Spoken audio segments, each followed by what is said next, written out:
My son-in-law told the paramedics my wife tripped on the rug. He said it twice, calm as a man ordering coffee. The rug was flat.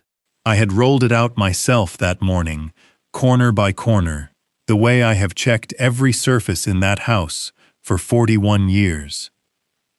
Margaret was on the floor of our own kitchen, with blood in her silver hair, and her left hand still curled around the handle of a coffee cup that had not broken. Wesley crouched beside her and said, "She just lost her balance, Walter. That's all. She just lost her balance." I looked at the scuff marks on the tile, 2 of them, 14 inches apart, angled outward, the second one deeper than the first. I spent my entire career reading how things fall. Bridges, balconies, parking decks, people. And standing in my own kitchen, with my wife's blood drying on the grout I sealed myself, I knew she had not lost her balance. She had been tripped. So I did the only thing a man like me can do. I picked up the phone. "Before I take you back to the beginning, do me one small favor. Tell me in the comments where in the world you're listening from tonight. And if this channel has ever felt like it was made for you, hit that like button and subscribe. And if a story here has ever given you something worth keeping, there's a thanks button under this video. It's only ever an option, never a request. No obligation, ever." To understand what happened in that kitchen, you have to go back 3 weeks, to the Sunday my wife stopped humming. My name is Walter Ashford. I am 71 years old, and I have lived in the same house on Fairmont Ridge Road for 39 of those years. It is a brick colonial, with a bad chimney and a good roof, in a town called Harlan Bend, in Cavendish County, where the river bends twice before it gives up and heads south. I bought that house in 1987 for $104,000, with a mortgage rate that would make a young person today weep, and I paid it off 11 years early because Margaret and I did not take vacations. We took Saturdays. That was our arrangement. I am a structural engineer. Not the kind who designs pretty buildings, though I did that for a while. In a gray office with a drafting table and a boss named Delmar who chewed unlit cigars. I am the other kind. When a thing falls down and somebody has to say why, they call a man like me. Forensic structural engineering. 41 years of it. I have stood in the wet ash of collapsed parking decks with a flashlight and a caliper. I have knelt in mud under a bridge span at 2 in the morning, with state troopers holding lights for me.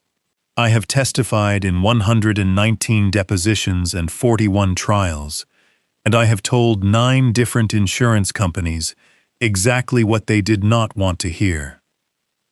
Here is the thing about my profession that nobody outside of it understands. Buildings do not collapse. That word is wrong. Buildings fail, and failure is a process, not an event. A structure is a conversation between load and resistance, and that conversation goes on quietly for years before anybody hears it. The crack in the shear wall appears in year 3. The rebar corrodes in year 6. The bolt loosens in year 9, 1/16 of an inch per winter, and nobody looks, because nothing has happened yet. Then a Tuesday comes, with rain and a delivery truck and 41 people underneath, and the whole thing comes down in 1.5 seconds, and every newspaper in the state calls it sudden. It was never sudden. It was patient. That is the only real lesson my trade ever taught me. And I did not understand, until I was 71, that the lesson applies to families too. Margaret Ashford was 69. She was a music teacher at Bell Hollow Elementary for 34 years, and in that time she taught somewhere north of 2,000 children how to find middle C without crying about it. She was left-handed, which made her a terrible golfer and an unusually good pianist. She wore her mother's thin gold wristwatch every single day, even to bed, even in the shower, until the band wore down to a thread, and I had it rebuilt twice at a jeweler in Ridgemont, who eventually stopped charging me. And she hummed. That is the detail I need you to hold on to, because everything else in this story turns on it. Margaret hummed constantly and unconsciously, the way other people breathe, washing dishes, folding laundry, walking to the mailbox, waiting at a red light. Mostly Debussy. Mostly the same piece, over and over, for 46 years of marriage. Clair de Lune. She loved that piece so completely that when our daughter was born in a January snowstorm in 1988, Margaret named her Claire, and she spelled it with the extra letter, and she never once explained why to anyone but me. We had 2 children. Claire, 38, a real estate agent in Ridgemont, with a notary commission and a very good handshake, and Marcus, 44, who moved to Seattle at 26 and became a crane operator on the container docks, and who had not sat at my table in 6 years because of an argument about money that neither of us could afford to lose, and both of us lost anyway. Claire married a man named Wesley Vance 11 years ago. I want to be entirely honest about Wesley, because it matters. I liked him at first. He was 32 then, tall, well-built, with a handshake he had clearly practiced, and a laugh he deployed like a tool. He owned a development company called Vance Meridian, which at that point consisted of Wesley, a used pickup, and a second-hand license. He built 2 spec houses in Harlan Bend that first year, and both of them sold, and I walked through them before the drywall went up because I could not help myself, and the framing was decent. Not excellent, decent. He had used 16-inch spacing where the plan called for 12 in one wall, and when I mentioned it, he thanked me and fixed it, and I thought, all right. This one listens. That is the mistake. I want to name it plainly, because I have had a great deal of time to sit with it. I confused a man listening to me with a man learning from me. Those are entirely different things. Wesley never learned. Wesley collected. He took the information. He found out what it was worth, and he filed it away against the day he could sell it or use it. A crow does the same thing with a wedding ring. For 11 years, we were a normal family, which is to say, we were a structure with cracks nobody had bothered to measure. Sunday dinners at our house at 4 o'clock. 2 grandchildren, Nora and Owen, 10 and 7, who called me Pop and used my drafting compass to draw what they insisted were flying saucers. Christmas at Claire's, Thanksgiving at ours. Margaret at the piano, after dinner, while the kids fought over who got to sit on the left side of the bench. And underneath it, in a place none of us looked, the load was building. Vance Meridian got big. I do not mean successful. I mean big, which is a different measurement. By the time I turned 70, Wesley had 11 employees, a glass-fronted office on Delaney Street, a Range Rover he leased and called an investment, and a project called Alder Grove Senior Village, 212 units of senior living on 41 acres outside town, with a community hall and a clinic and a walking path around a retention pond they were going to call a lake. $31 million. Phase 1 was 84 units, and it was already framed and roofed by the January I am telling you about. Everyone in Harlan Bend was proud of it. There were 3 separate articles in the Cavendish Ledger. The mayor stood in the mud in new boots for a photograph. Wesley gave a quote about giving back to the generation that built this town, and Margaret cut it out and put it on the refrigerator under a magnet shaped like a treble clef, and I said nothing, because what kind of man reigns on that? Here is what I noticed, and did nothing about, for 2 entire years. The first thing was the concrete. In August of the year before, I drove out to Alder Grove on a Saturday because I had nothing better to do, and I am the kind of man who reads a foundation the way other men read a sports page. Phase 1 slab was down. I walked the perimeter. I put my hand flat on the north wall footing, and I felt it. And I did not like what I felt. Concrete that has cured properly has a particular density under the palm. This had a chalkiness at the surface, a faint sugaring, the kind you get from too much water in the mix. Contractors add water to make concrete easier to pour. It makes the pour go faster, and it makes the finished product significantly weaker. And every single person in construction knows this, and it happens on 10% of jobs in this country anyway. I mentioned it to Wesley at dinner. I was careful. I said, "Wesley, that north footing at Alder Grove looked a little thirsty to me. Might be worth pulling the brake reports." He smiled at me across my own table, with my wife's roast chicken on his plate, and he said, in a warm and completely unbothered voice, "Walter, I love that you still walk job sites. I really do. But we've got a testing lab, and an inspector, and about 9 layers of people whose whole job is that. Let an old man rest. Let an old man rest." He said it with affection. That is the part I still turn over at night. There was real affection in it, and everyone at the table laughed, including me, and Margaret patted my hand, and Claire said, "Dad, you're retired," and I let it go. The second thing was Priscilla. Wesley's mother, Priscilla Vance, 68, who came to exactly 2 of our Sunday dinners a year and treated our dining room like a place she was inspecting for resale. She wore expensive things badly. She talked about Wesley's business in the first person plural. "We're bidding the county contract. We're expanding into Ridgemont." Priscilla had no title at Vance Meridian, and no office, and no visible function, and she drove a car that cost more than Wesley's. And one Sunday she mentioned, offhandedly, that she had to get back because she had invoices to approve. Invoices. A woman with no role in a company, approving invoices. I filed that away and did nothing. The third thing was the paperwork. And this is where I have to be hardest on myself.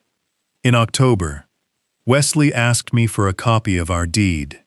He was standing in my garage at the time, holding a beer he had not asked for, looking at my tool wall the way a man looks at a museum. He said it was for a homestead exemption thing his accountant flagged, that Claire had mentioned our property taxes seemed high, that he could probably save us $1,100 or $1,200 a year, and it would take him 1 afternoon. I said I would think about it. Margaret said, "Walter, he's trying to help."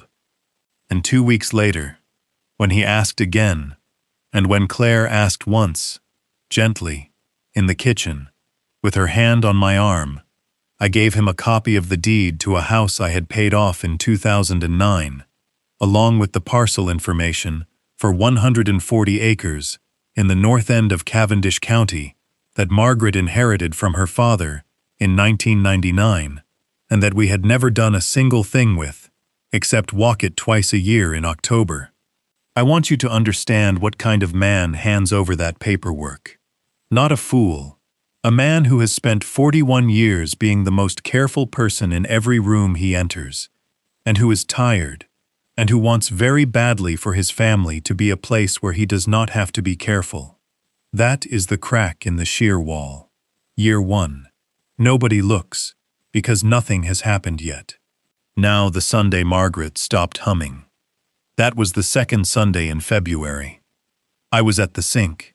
She was behind me at the table, with her reading glasses pushed up into her hair, going through a stack of mail she had let pile up for a week, which was itself unusual, because Margaret opened mail the day it arrived, like it owed her money. I finished the pan and turned around, and the house was silent, and I realized I had been listening to nothing for several minutes without knowing it. She was holding an envelope, not reading it, holding it, with both hands, the way you hold something you have already read. I said, "Maggie, what is it?" And she looked up at me with a face I had seen exactly twice in 46 years, once when her father died, and once in a hospital hallway in 1994, and she said, in a light and completely artificial voice, "Nothing. Junk. They send these to everybody." Then she folded it in half and put it in her cardigan pocket, and she got up and put the kettle on, and she did not hum. For the next 19 days, my wife was somewhere else. She was polite about it. She made dinner, and went to her Tuesday choir, and drove Nora to her flute lesson. And she was absolutely, meticulously fine. And she was not humming. And twice, I came into a room, and she stopped talking on the phone. Once I heard her say the word notarized before she saw me in the doorway. I asked her 3 times, 3 separate times, in 3 separate ways, over 19 days. The last time was a Thursday night, in bed, with the lamp off, and I said, "Margaret, whatever it is, I would rather have it than not have it." And she was quiet long enough that I thought she had fallen asleep. And then she said, very softly, into the dark, "Walter, if I'm wrong about something, I could break this family in half. Give me until Sunday. Let me be sure." I gave her until Sunday. She died before Sunday. That is the sentence I have had to carry, and I am going to say it plainly one time and then move on, because self-pity is a kind of collapse too, and I have chosen not to fail that way. Tuesday, March the 4th. I want to give you the day the way I would give it to a jury, because that is the only way I know how to hold it. 7:15 in the morning. I rolled out the kitchen runner. It is a flat woven wool runner, 4 feet by 6, no pile to speak of, and it lies on ceramic tile with a rubberized mat underneath, because I put that mat there myself in 2018, after Margaret's sister slipped in her own kitchen and broke a hip. I rolled it flat, corner by corner, and I stepped on all 4 corners, because that is what I do. That runner did not move. 9:40 in the morning. I left for Ridgemont. I had a dentist appointment at 10:30 and a hardware run after, and I told Margaret I would be back around 2, and she said, "Take your time," and she kissed me on the side of the head at the door, the way she had done roughly 16,000 times. 2:10. I got back later than I said, because I always did. Margaret was on the phone in the back bedroom with the door closed. I heard her say the name Delgado. Frank Delgado is a lawyer in Ridgemont, 74 years old, who has known me since we were both idiots on a church softball team. Margaret did not tell me she had called him. I did not ask. That is on me. 3:50. Wesley's truck pulled into the driveway. I was in the garage with the door up, rebuilding the carburetor on a 1968 wheel-horse tractor that has never once run correctly and never will, because if it ran correctly, I would have to find something else to do. Wesley waved at me on his way past. He said, "Hey, Walter, just grabbing something from Claire's mom." That was the phrase. Claire's mom, not Margaret, not Mrs. Ashford. Claire's mom, like a category. 4:09. I heard voices, not shouting, voices. The kitchen is at the back of the house, and the garage shares a wall with it, and the door between them is a hollow core door I have been meaning to replace since the Clinton administration. I could hear tone, but not words. Margaret's tone was low and steady. His was climbing. 4:12. My phone rang in the truck cab, 11 feet from where I was standing, with carburetor float bowls in both hands and my reading glasses on. I did not answer it. I have replayed that decision perhaps 4,000 times. I did not answer my phone because my hands were dirty, and because I had spoken to my wife 2 hours earlier, and because I assumed, the way every human being alive assumes, that there would be more time. She left a voicemail, 19 seconds long. I did not listen to it for 11 days. 4:31. The voices stopped. There was about 10 minutes of nothing, and I want to be clear that I did not think about it once. Silence in your own house at 4:30 in the afternoon is not a warning. It is just Tuesday. 4:41. I heard the sound. People who have never heard a person fall imagine it is loud. It is not loud. It is short. It is one blunt, low, entirely wrong sound, and there is no second sound after it, and the absence is what gets you up off your stool. It took me perhaps 4 seconds to cross the garage. It took another 2 to get the door open, because it sticks in humidity, and it was humid that day, and I have since replaced that door. Margaret was on the floor between the island and the sink. She was on her right side. Her left arm was extended forward past her head, and her left hand was still holding the handle of a white stoneware coffee cup, and the cup had not broken, and there was no coffee in it or on the floor, which meant she had been carrying it empty, which meant she had been walking toward the sink. Her head was 11 inches from the corner of the island. That corner is a mitered quartz edge, with a 3/8 bevel. I know its exact profile, because I stood in a showroom in Ridgemont in 2016 and argued with Margaret for 20 minutes about whether we could afford it. There was blood in her hair on the left side, above and behind the ear. Not a great deal of it. Head wounds bleed enormously, and this one had barely started. And any emergency physician will tell you that is not good news. That is the opposite of good news. That means the bleeding found somewhere else to go. Wesley was crouched beside her with his phone in his hand. He was on with dispatch. He was speaking in an extremely calm voice, giving our address, spelling Fairmont. He looked up at me, and his face did something I have never been able to describe accurately, some fast reorganization, and he said, "She tripped, Walter. She tripped on the rug. She just lost her balance." I got down on the floor. I put 2 fingers on her throat and found a pulse, fast and shallow, and there. I did not move her. You do not move them. I put my hand on her forehead, which was warm, and I said her name, and she did not respond, and her left pupil was larger than her right. And here is the thing that I cannot ever take back, and would not if I could. In that moment, on the floor of my own kitchen, with my wife's blood on my fingers, some cold, ancient part of my brain that has spent 41 years reading failure surfaces turned itself on without asking my permission. It looked at the tile. There were 2 scuff marks on the ceramic, in the ordinary dust film that exists on every floor no matter how often you clean it.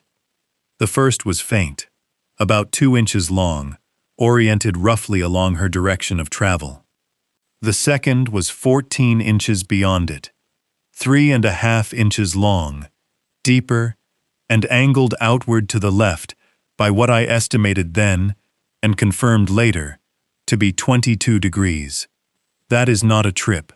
I need you to understand this, because it is the entire spine of everything that follows. When a person catches their toe on a rug edge or a threshold, the foot stops and the body rotates forward over the ankle. You get one scuff, short, and the fall carries forward, and the hands come out. Margaret's hands did not come out. Her left hand still held the cup. 2 scuffs, 14 inches apart. The second one longer, deeper, and angled outward, means the foot did not stop. It means the foot was swept. It means her leg went laterally out from under her, while her upper body kept traveling forward, which is why she rotated, which is why she landed on her right side, which is why her skull met a mitered quartz corner, instead of her palms meeting tile, and the rug was flat. 4 feet away, entirely undisturbed, all 4 corners exactly where I had set them, at 7:15 that morning. I did not say one word about any of it, not then. Some instinct older and colder than grief closed my mouth for me, and I have thought about that instinct many times since. Margaret used to say I had a lion in me.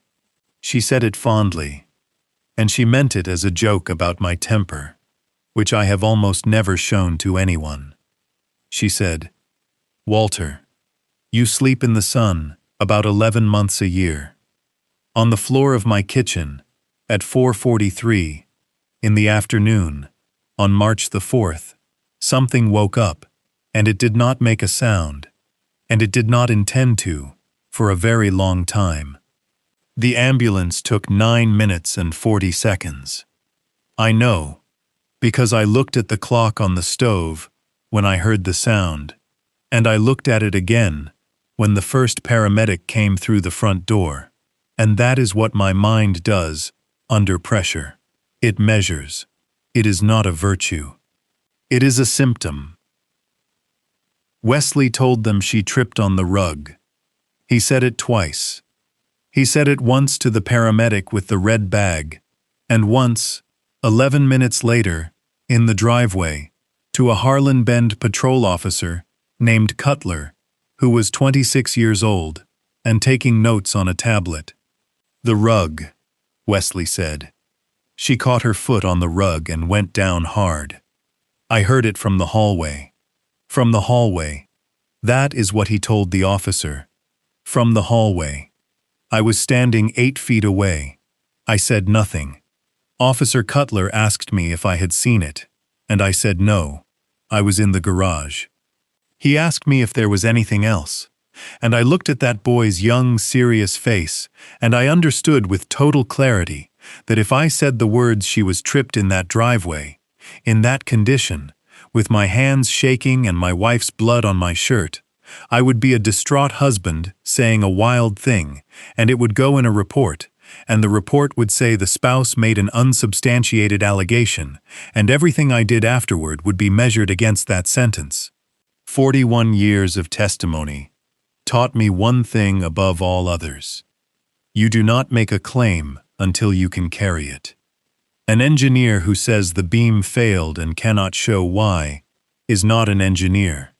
He is a man with an opinion, and opinions do not hold weight, which is the only thing anything is ever asked to do. So I said, no, nothing else. And that is the moment the strategy began, though I would not have called it that yet. Ridgemont Regional. Neurosurgical Intensive Care, 4th floor, room 11. Acute subdural hematoma with midline shift. They took her into surgery at 6:52, and the surgeon, a soft-spoken man named Dr. Anwar Hadi, came out at 9:40 and sat down next to me, which is how you know before anyone says anything. He said the pressure had been relieved. He said the injury was to the left temporal and parietal region. He said the mechanism was consistent with an unprotected fall from standing height onto a hard edge. And I said, "Doctor, when you say unprotected," and he said, "She didn't brace. That's what we see. There's no injury to the hands, wrists, or forearms at all. Sometimes with older patients the reflex is slow. Sometimes they're holding something. Sometimes they're holding something." He meant it kindly. He meant it as an explanation. I heard it as a measurement. Claire got there at 10:15. She came down the corridor at a run with her coat half off and her face already wrecked, and she went straight past me into the room. And when she came out, she put her arms around my neck and cried against my shoulder for a long time. And I held my daughter, and I want to say very clearly that in that moment, I believed my daughter's grief was real. I still believe it was real. That has been the hardest part of this whole thing to carry. Both things were true at once. Wesley arrived 20 minutes after her with 3 coffees in a cardboard tray. One of them for me, black, no sugar, correct. He handed it over and gripped my shoulder and said, in a low, rough voice with exactly the right amount of break in it, "She's a fighter, Walter. She is the toughest woman I've ever met." I said thank you. I drank the coffee. I have thought a great deal about that coffee. Margaret lived 11 days. She never opened her eyes. On day 3, they told us the swelling had plateaued, and on day 5, they told us it had not, and on day 7, Dr. Hadi used the phrase, "We should talk about what she would have wanted," and on day 9, I signed a piece of paper with a pen that had a hospital logo on it. On day 11, March the 15th, at 4:26 in the afternoon, my wife of 46 years died in a room with a window facing a parking garage, and I sat with her for 2 more hours after, because I did not see any reason to hurry. Those 11 days are also when I did the work. Nobody notices a 71-year-old man in a hospital. That is the first thing I learned. Grief makes you furniture. Nurses talk over you. Family members speak about you in the third person while you are in the chair. On day 2, standing in the corridor by the ice machine, I heard Wesley on the phone say, "No, it's fine. It's fine. It's covered. He's not exactly tracking right now." He's not exactly tracking right now. I went home on day 2, at 10 in the evening, ostensibly to shower and change. I did not shower. I went into my kitchen, which was still taped off in no way whatsoever, because nobody had treated it as anything, and I did 4 things. First, I photographed the floor. 41 photographs, with a metal machinist's rule laid in frame for scale, at 3 different angles, using the raking light from a portable work lamp held at 11 inches off the floor. Raking light is how you see surface deformation. It is the oldest trick in my trade, and it works on ceramic tile exactly as well as it works on a concrete deck. The scuff marks were still there, faint, and one of them partially disturbed by a paramedic's boot, but there. I documented both. Mark A, 1 7/8 inches, oriented 3 degrees off her line of travel. Mark B, 3 1/2 inches, beginning 14 1/4 inches beyond Mark A, oriented 22 degrees outboard. Second, I photographed the runner, in place, undisturbed, all 4 corners flush, with the same rule in frame. Third, I took the coffee cup. It was still on the floor, where a paramedic had set it upright. White stoneware, no chip, no crack. I put it in a paper bag and wrote the date on the bag. Fourth, and this is the one that mattered. Margaret kept a bird feeder on a cedar post off the back deck. In November, she had complained for 2 straight weeks that something was emptying the whole feeder overnight, and she believed it was raccoons, and I believed it was deer, and because we were 2 retired people with time on our hands, this became a genuine dispute. So I bought a trail camera, $49, motion-activated, infrared, mounted on the deck rail, 11 feet from the feeder post, aimed slightly upward and to the left. Directly behind that feeder post, at a distance of 19 feet, is the kitchen's sliding glass door. I had mounted that camera on a Saturday in November, while Margaret stood behind me, saying it was a ridiculous amount of trouble to go to over a raccoon. It was deer, by the way, 2 does and a yearling. She never fully conceded. I pulled the SD card at 11:40 at night on March the 6th standing on my own back deck in a coat over hospital clothes, and I want to tell you that my hands were completely steady, because they were, and that frightened me more than shaking would have. 32-gigabyte card, rolling overwrite. The camera captures 15-second clips on motion, and it had been triggered 141 times since March the 1st, mostly by squirrels, and once, gloriously, by an opossum that appeared to be having the best night of its life. The card retained everything back to February 26th. I had 6 days of margin. If I had waited 9 more days, the way a normal grieving man would have, it would have overwritten itself, and there would be no story to tell you. Clip 109, March 4th, 1640 and 38 seconds. The camera is aimed at a bird feeder. The kitchen is 19 feet behind it, through sliding glass, at an oblique angle, in daylight, which means the glass is roughly 40% reflective, and the interior is dim by comparison. What you get is not a movie.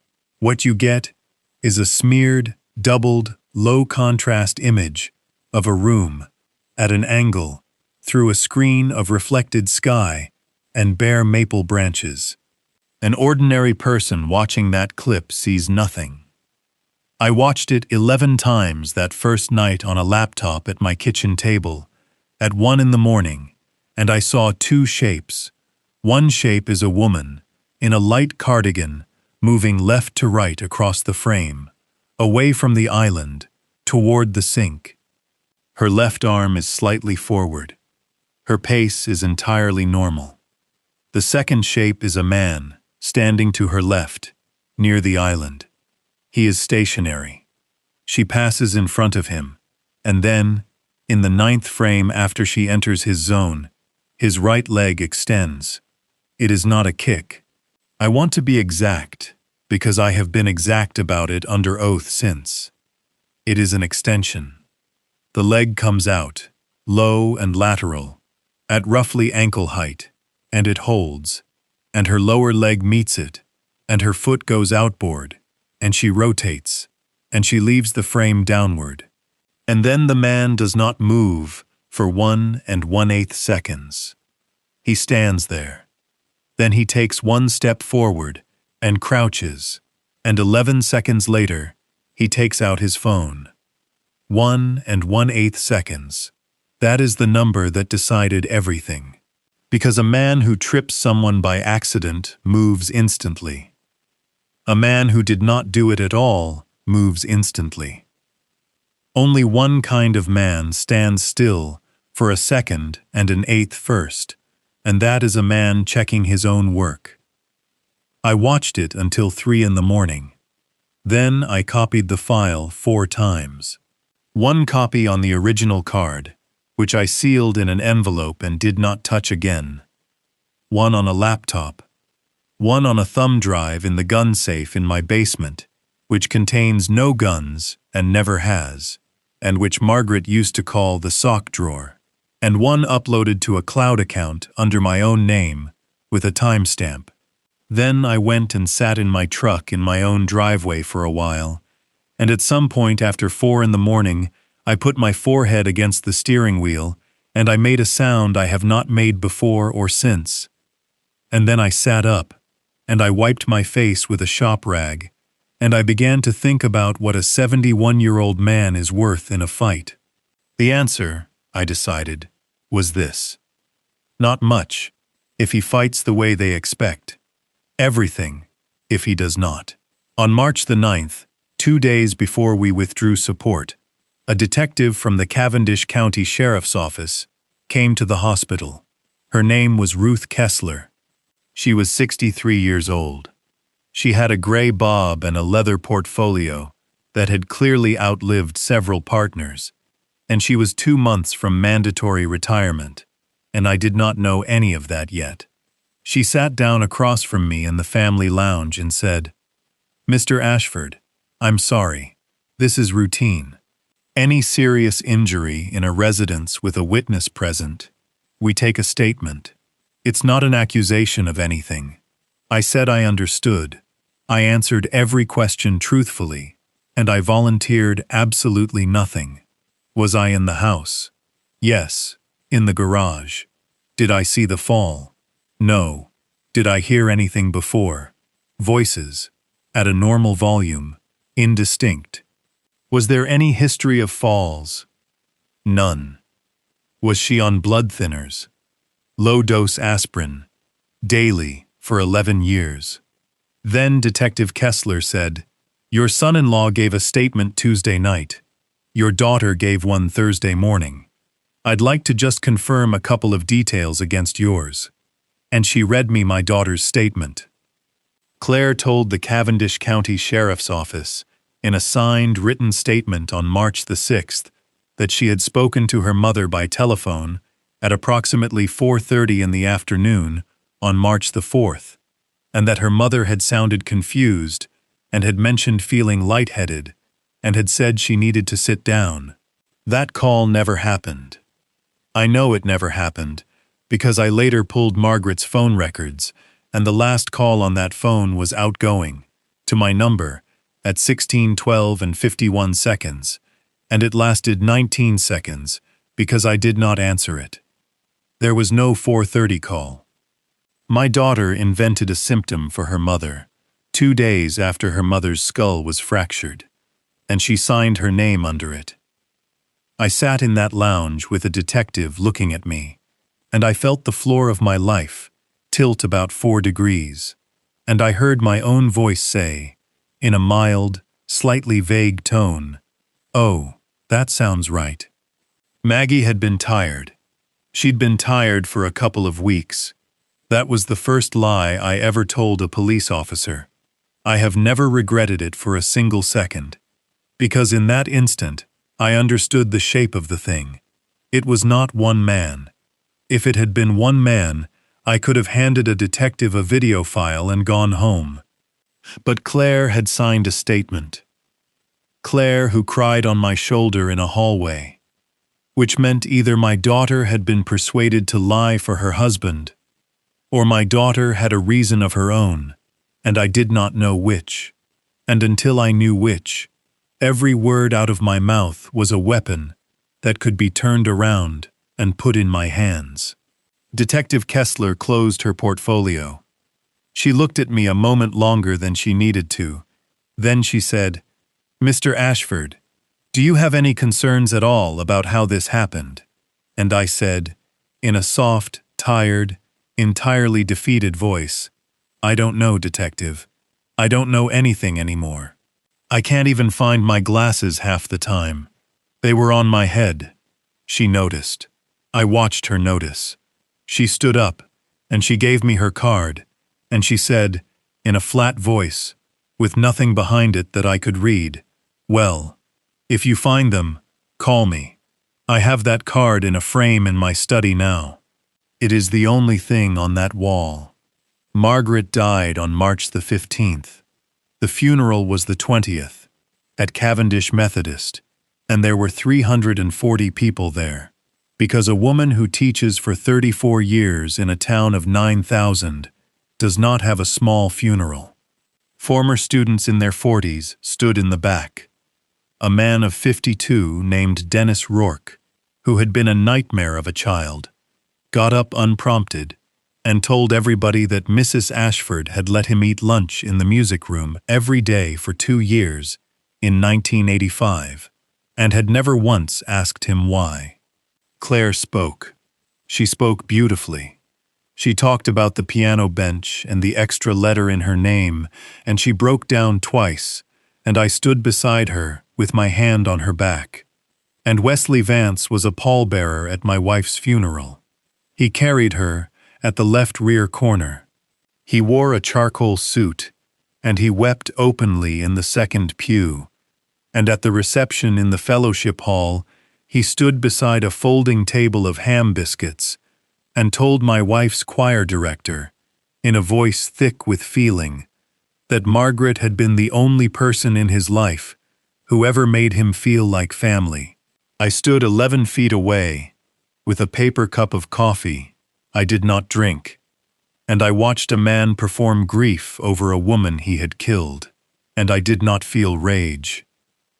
I want to be honest about that, because people expect rage, and it is not what I had.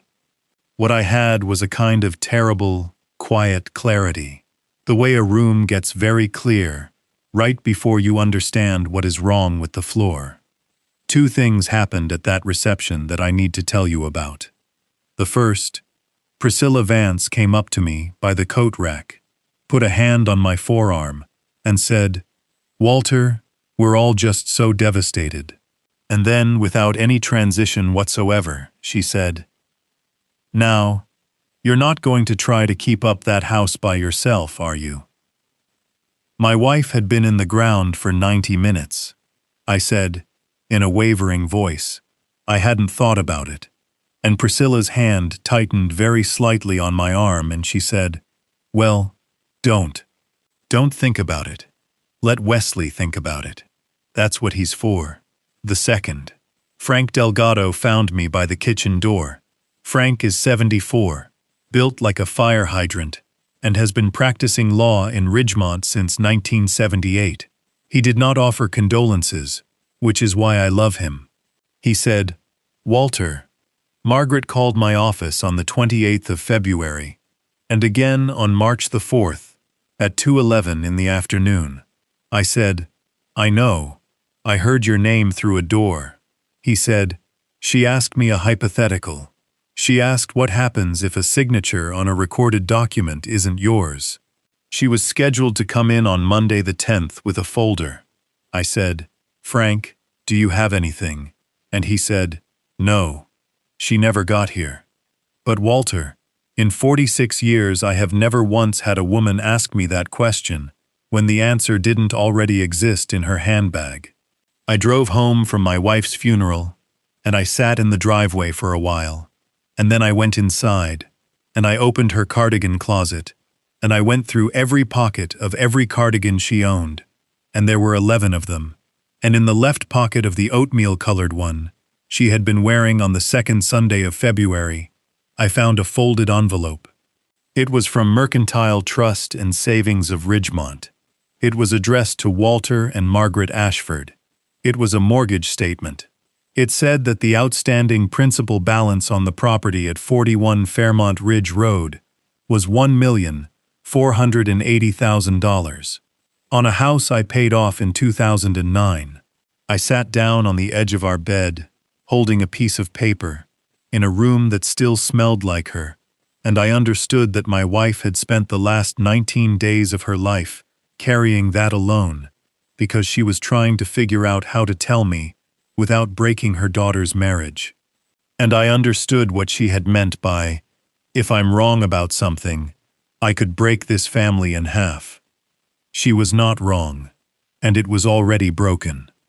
It had been broken for years, and she and I had been standing on it, and neither of us had looked down.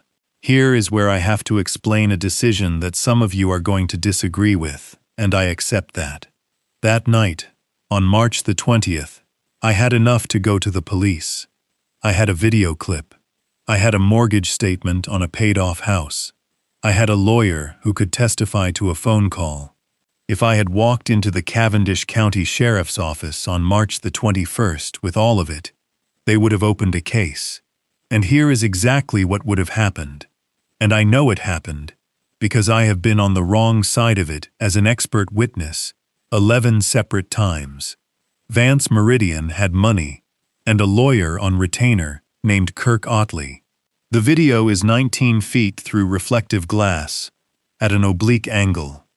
And a competent defense expert stands up and says that image is unreliable, and any interpretation of it is speculation, and he is not entirely wrong. The scuff marks are on a floor that was walked over by 2 paramedics and a police officer, and me. The mortgage is a document with a signature on it that looks like mine, and proving a forgery takes a document examiner and 8 months. And the whole time, Wesley Vance is out there, with access to my accounts, my daughter, my grandchildren, and every record at his own company, shredding. Charge a man too early, and you do not stop him. You warn him. 41 years of failure analysis taught me the thing that most people never learn. You do not stop a collapse by shouting at the building. You find the single member carrying the most load, and you document it, and then you either shore it or you let it go. But you never, ever touch it until you understand the whole load path. So on the night of March the 20th, sitting on the edge of my bed, with my wife's mortgage statement in my hand, I made the decision this entire story turns on.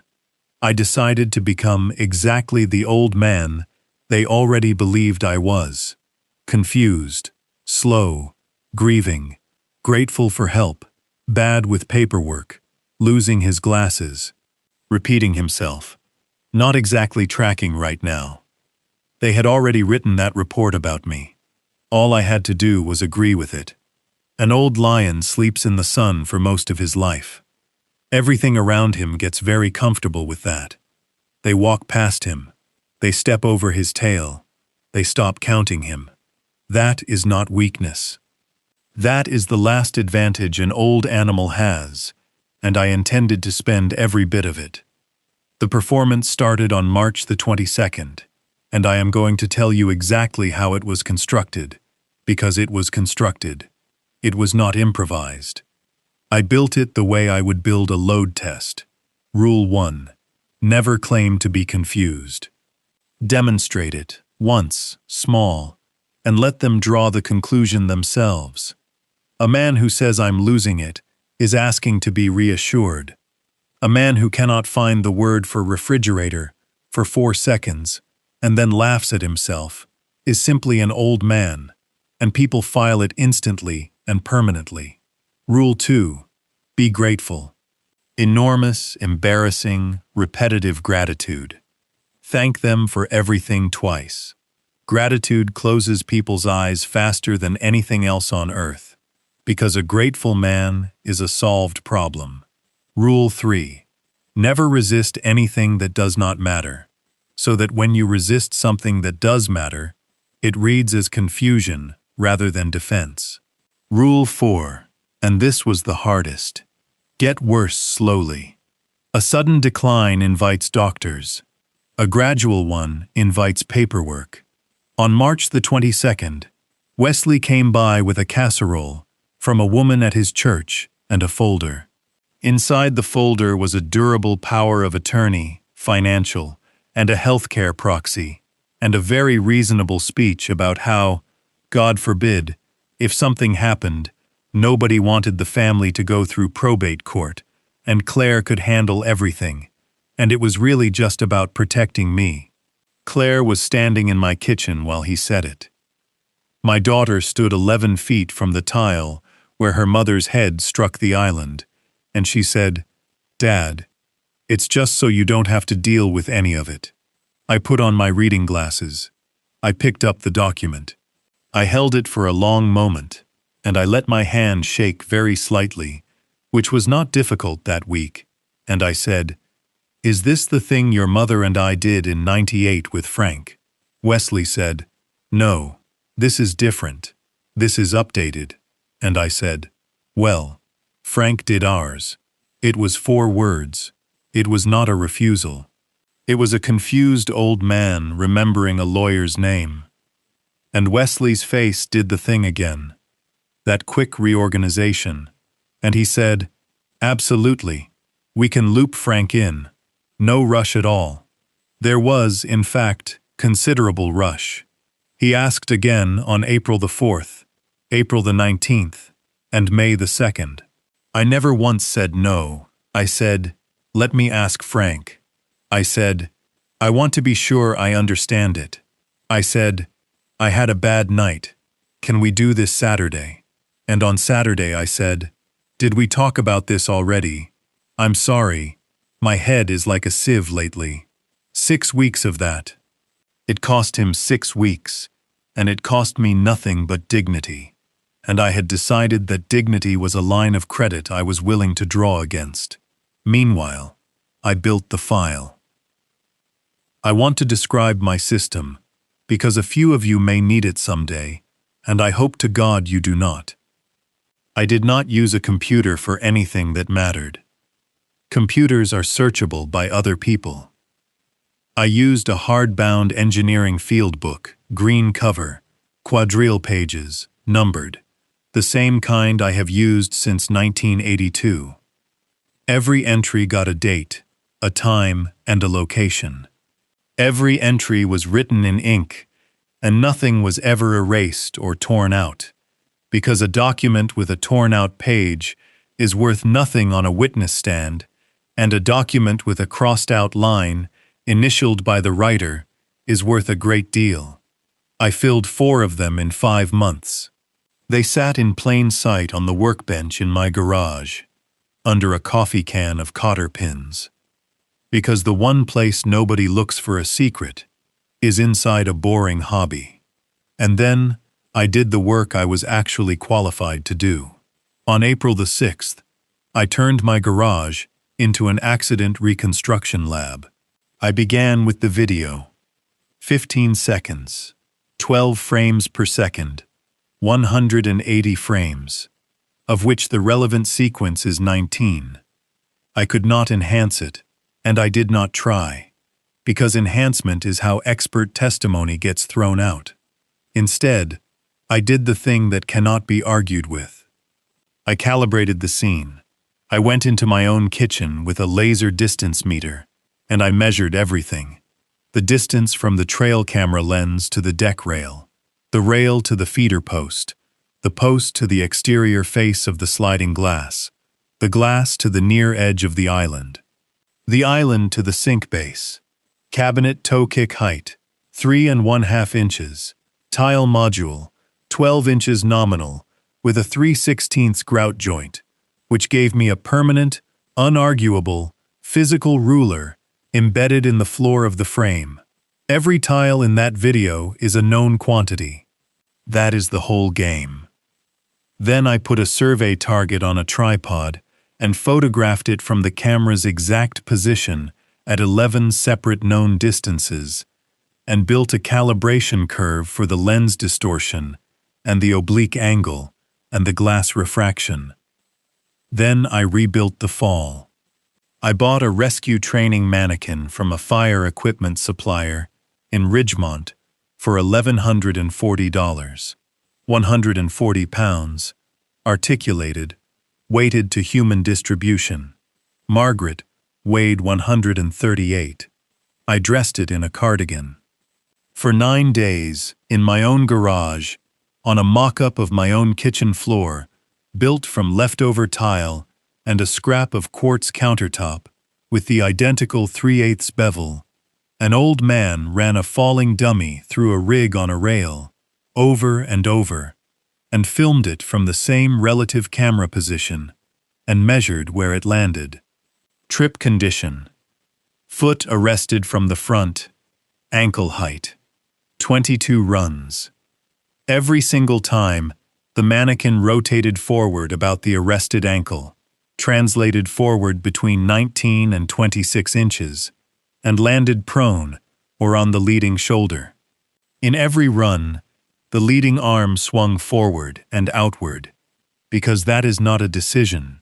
It is a vestibular reflex that survives dementia and survives unconsciousness, and does not care how old you are. Sweep condition.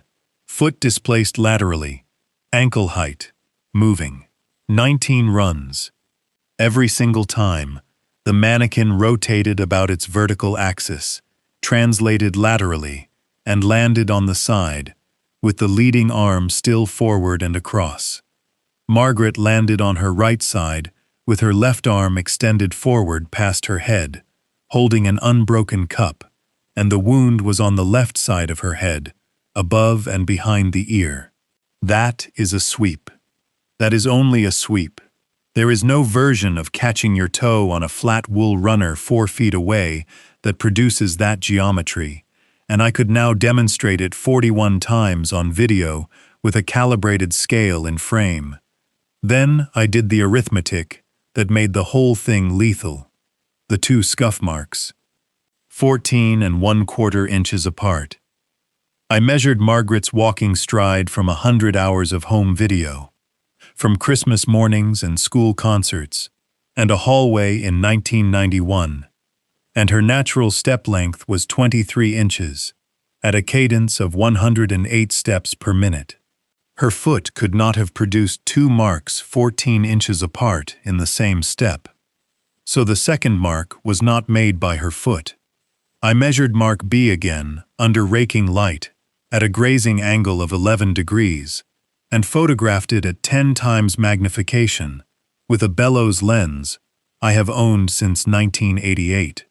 And in the deepest portion of it, transferred into the dust film and the microscopic surface porosity of glazed ceramic, there was a pattern, a herringbone tread, with a rounded lug, consistent with the outsole of a work boot. Margaret was wearing house slippers, with a smooth foam sole. "I have them! I never moved them!" Wesley Vance wore Kestrel brand tan work boots, size 12, every day of his life, including to my wife's viewing, where he changed into dress shoes in the church parking lot and left the boots in his truck. I photographed that too, from 90 feet, with a 400mm lens, from the driver's seat of my own truck, like a man too tired to get out of the car. On May the 14th, I called Ruth Kessler. She had retired 11 days earlier. I got her number from a woman at the county clerk's office by being a doddering old man, asking about a detective who had been so kind to him. Kindness is the best crowbar there is. She answered on the fourth ring, and I said, "Detective, this is Walter Ashford." I found my glasses. There was a long pause. Then she said, in a dry voice with something underneath it, "I wondered if you would." We met at a diner on Route 11, called the Blue Wren. She listened for 2 hours without interrupting once, which is the rarest professional skill on earth. When I finished, she stirred her coffee and said, "Mr. Ashford, I want to tell you something, and I want you to hear it correctly. On March the 9th, I wrote in my notes that the husband was almost certainly hiding something, and the son-in-law's statement was almost certainly rehearsed, and I could not do a thing about either one, and then I turned in my badge. I said, 'What do you charge?' She said, 'I've had a private investigator's license for 6 years, for exactly one reason, which is that I knew a day like this was coming. 75 an hour. And Mr. Ashford, if you ever lie to me the way you lied to me at that hospital, I walk.' I said, 'That's fair.' She said, 'It was also, professionally speaking, one of the better lies I've been told.' Ruth Kessler taught me the second half of my education in about 6 weeks, and I taught her the first half, and between the two of us, we built something neither of us could have built alone.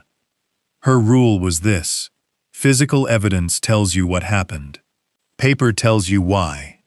And in her experience, in 31 years of police work, the why is always in a filing cabinet, and it is almost always boring, and it is almost never hidden as well as people think, because hiding paper properly costs more than most criminals are willing to spend. So we went and got the paper. On May the 21st, I walked into the Cavendish County Register of Deeds with a canvas tote bag and a genuinely bewildered expression. This is a public office.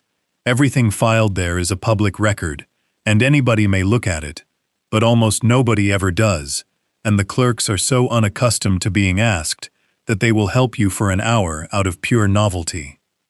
I told the young woman at the counter that my wife had passed, and I was trying to get our affairs straight, and I did not understand any of it. All 3 of those things were true, which is why it worked. She sat with me for 50 minutes. Here is what was recorded against 41 Fairmont Ridge Road. Instrument number 22-11419. Recorded on the 19th of August. A deed of trust, in favor of Mercantile Trust and Savings, in the amount of $640,000, secured by our home, signed by Walter J. Ashford and Margaret E. Ashford. Instrument number 2-3-0882, recorded on the 11th of April the following year. A second deed of trust, $840,000, same property, same signatures. And instrument number 2-3-1904, recorded in November, a deed of trust against 140 acres in the north end of the county, Margaret's father's land, in the amount of $2,720,000, $4,200,000, borrowed against property I owned free and clear over a period of 27 months, and I never received $1 of it, and neither did my wife. I looked at the signature blocks on the printouts. My name is written with a closed capital W and a broken A, and I have signed it that way since a drafting instructor named Peggy Vance, no relation, told me in 1974 that my hand was illegible. The signature on those instruments had an open W. It was a good forgery. It was a genuinely skilled forgery. It was not mine. And underneath every single one of them, on the acknowledgement block, was a notary seal. Commission number 418820, State of Issue, Ours. Notary Public, Claire M. Vance. I want to describe what that did to me, standing at a public counter with a fluorescent light buzzing overhead, because I owe you honesty and not just plot. I did not feel betrayed. I felt something worse, which is that I felt embarrassed for her. My daughter, who I taught to ride a bicycle on Fairmont Ridge Road, who cried at 11 because a boy said her handwriting was babyish, had put her official seal on a document swearing that she had personally witnessed her father sign away his house. She had to physically stamp it, she had to press down, and she had to write it in her journal, because every notary in this state is required by law to keep a sequential journal of every notarial act, with the date, the type of document, the name of the signer, and how the signer was identified. That is not optional. That is a statutory duty, and the journal is subject to inspection, and if a notary destroys one, that in itself is a crime. Ruth Kessler smiled when I told her about the journal. It was not a warm smile. She said, "Mr. Ashford, that little book is worth more than your video. Now, the money." $4,200,000 went out of a bank and into somewhere. Ruth had a forensic accountant she had used for years, a woman named Delia Prosper, in Ridgemont, who charged $190 an hour and was worth $400. It took Delia 3 weeks and $11,000 of my retirement to trace it, and I would have paid 10 times that. $2,980,000 of it went into Vance Meridian Development to cover cost overruns at Alder Grove Senior Village, which was, at that moment, 8 months behind schedule and $4.1 million over budget, a fact known to exactly 4 people on Earth and none of the project's investors. The remaining $1,220,000 went to an entity called Kestrel Materials Supply, Limited Liability Company, registered 11 months before, with a registered agent address that turned out to be a mailbox in a shipping store in a strip mall on Delaney Street, 4 doors down from Wesley's own office. The sole member and manager of Kestrel Materials Supply was Priscilla J. Vance. Kestrel had no warehouse. Kestrel had no trucks. Kestrel had no employees. Kestrel had invoiced Vance Meridian for $1,220,000 in aggregate 90 and rebar and lumber packages on invoices with sequential numbers and no purchase orders behind them. That is what Priscilla Vance meant when she said she had invoices to approve. She was approving her own, and the whole time this was going on, they were moving into my life. That is the part I need to say out loud, because it is the part that will be familiar to some of you, and I do not want anybody to feel alone in it. It did not look like theft. It looked like help. In April, Wesley took over paying my utility bills because I had let one go 3 days past due, on purpose, in front of him. In May, Claire started doing my grocery order online because I had stood in my own kitchen and said, in a lost voice, that I could not remember what Margaret bought for the pantry. In June, Wesley had my mail forwarded to a post office box. Quote, "So you're not out at that mailbox on the ice. And in June there is no ice." And I thanked him twice. In July, Priscilla Vance sent me a brochure for a place called Willow Court Assisted Living in Ridgemont, with a sticky note on it that said, in a looping hand, "No pressure. Just so pretty." The room they had circled was 411 square feet, and in August, Wesley Vance walked into my garage on a Saturday afternoon, looked at the mannequin on the rail rig with a cardigan on it, and said, "Walter, what in the hell is that?" This is the moment where the whole thing nearly ended. I did not hesitate. I had prepared for it, because I prepare for everything, because 41 years of expert testimony teaches you that the question you have not rehearsed is the question that ends you. I looked at the mannequin, then I looked at him, then I looked back at the mannequin, and I let my face go completely slack for about 2 full seconds, and I said, in a small voice, "She was a firefighter dummy, from the auction in Cavendish. I got her for the cardigans." Wesley said, "You got her for the what?"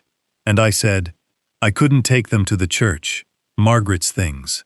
I couldn't take them to the church, so she had 11 of them, Wes." And then I put my hand over my mouth and turned away from him, and my shoulders shook, and none of that was acting, not one particle of it, because the mannequin was wearing my wife's oatmeal cardigan, and I had put it on her at 4 in the morning, on the 9th of April, and I had not been able to take it off since. Wesley Vance stood in my garage for maybe 11 seconds. Then he said, "Jesus, Walter, okay, okay," and he backed out, and he did not come into my garage again for 4 months, and on the drive back to Ridgemont he called my daughter and told her, in a phone call I later heard in its entirety, that the old man had a dead woman made out of rubber in the garage, and it was time to be realistic about Willow Court. That was the day I knew I would win. Not because the mannequin worked, because of what he did with it. A careful man would have wondered. A careful man would have walked over and looked at the rail rig and the tile mock-up and the camera on the tripod and asked one more question. He did not ask one more question. He took the first explanation that flattered him, because it confirmed what he already believed, and he ran to tell someone.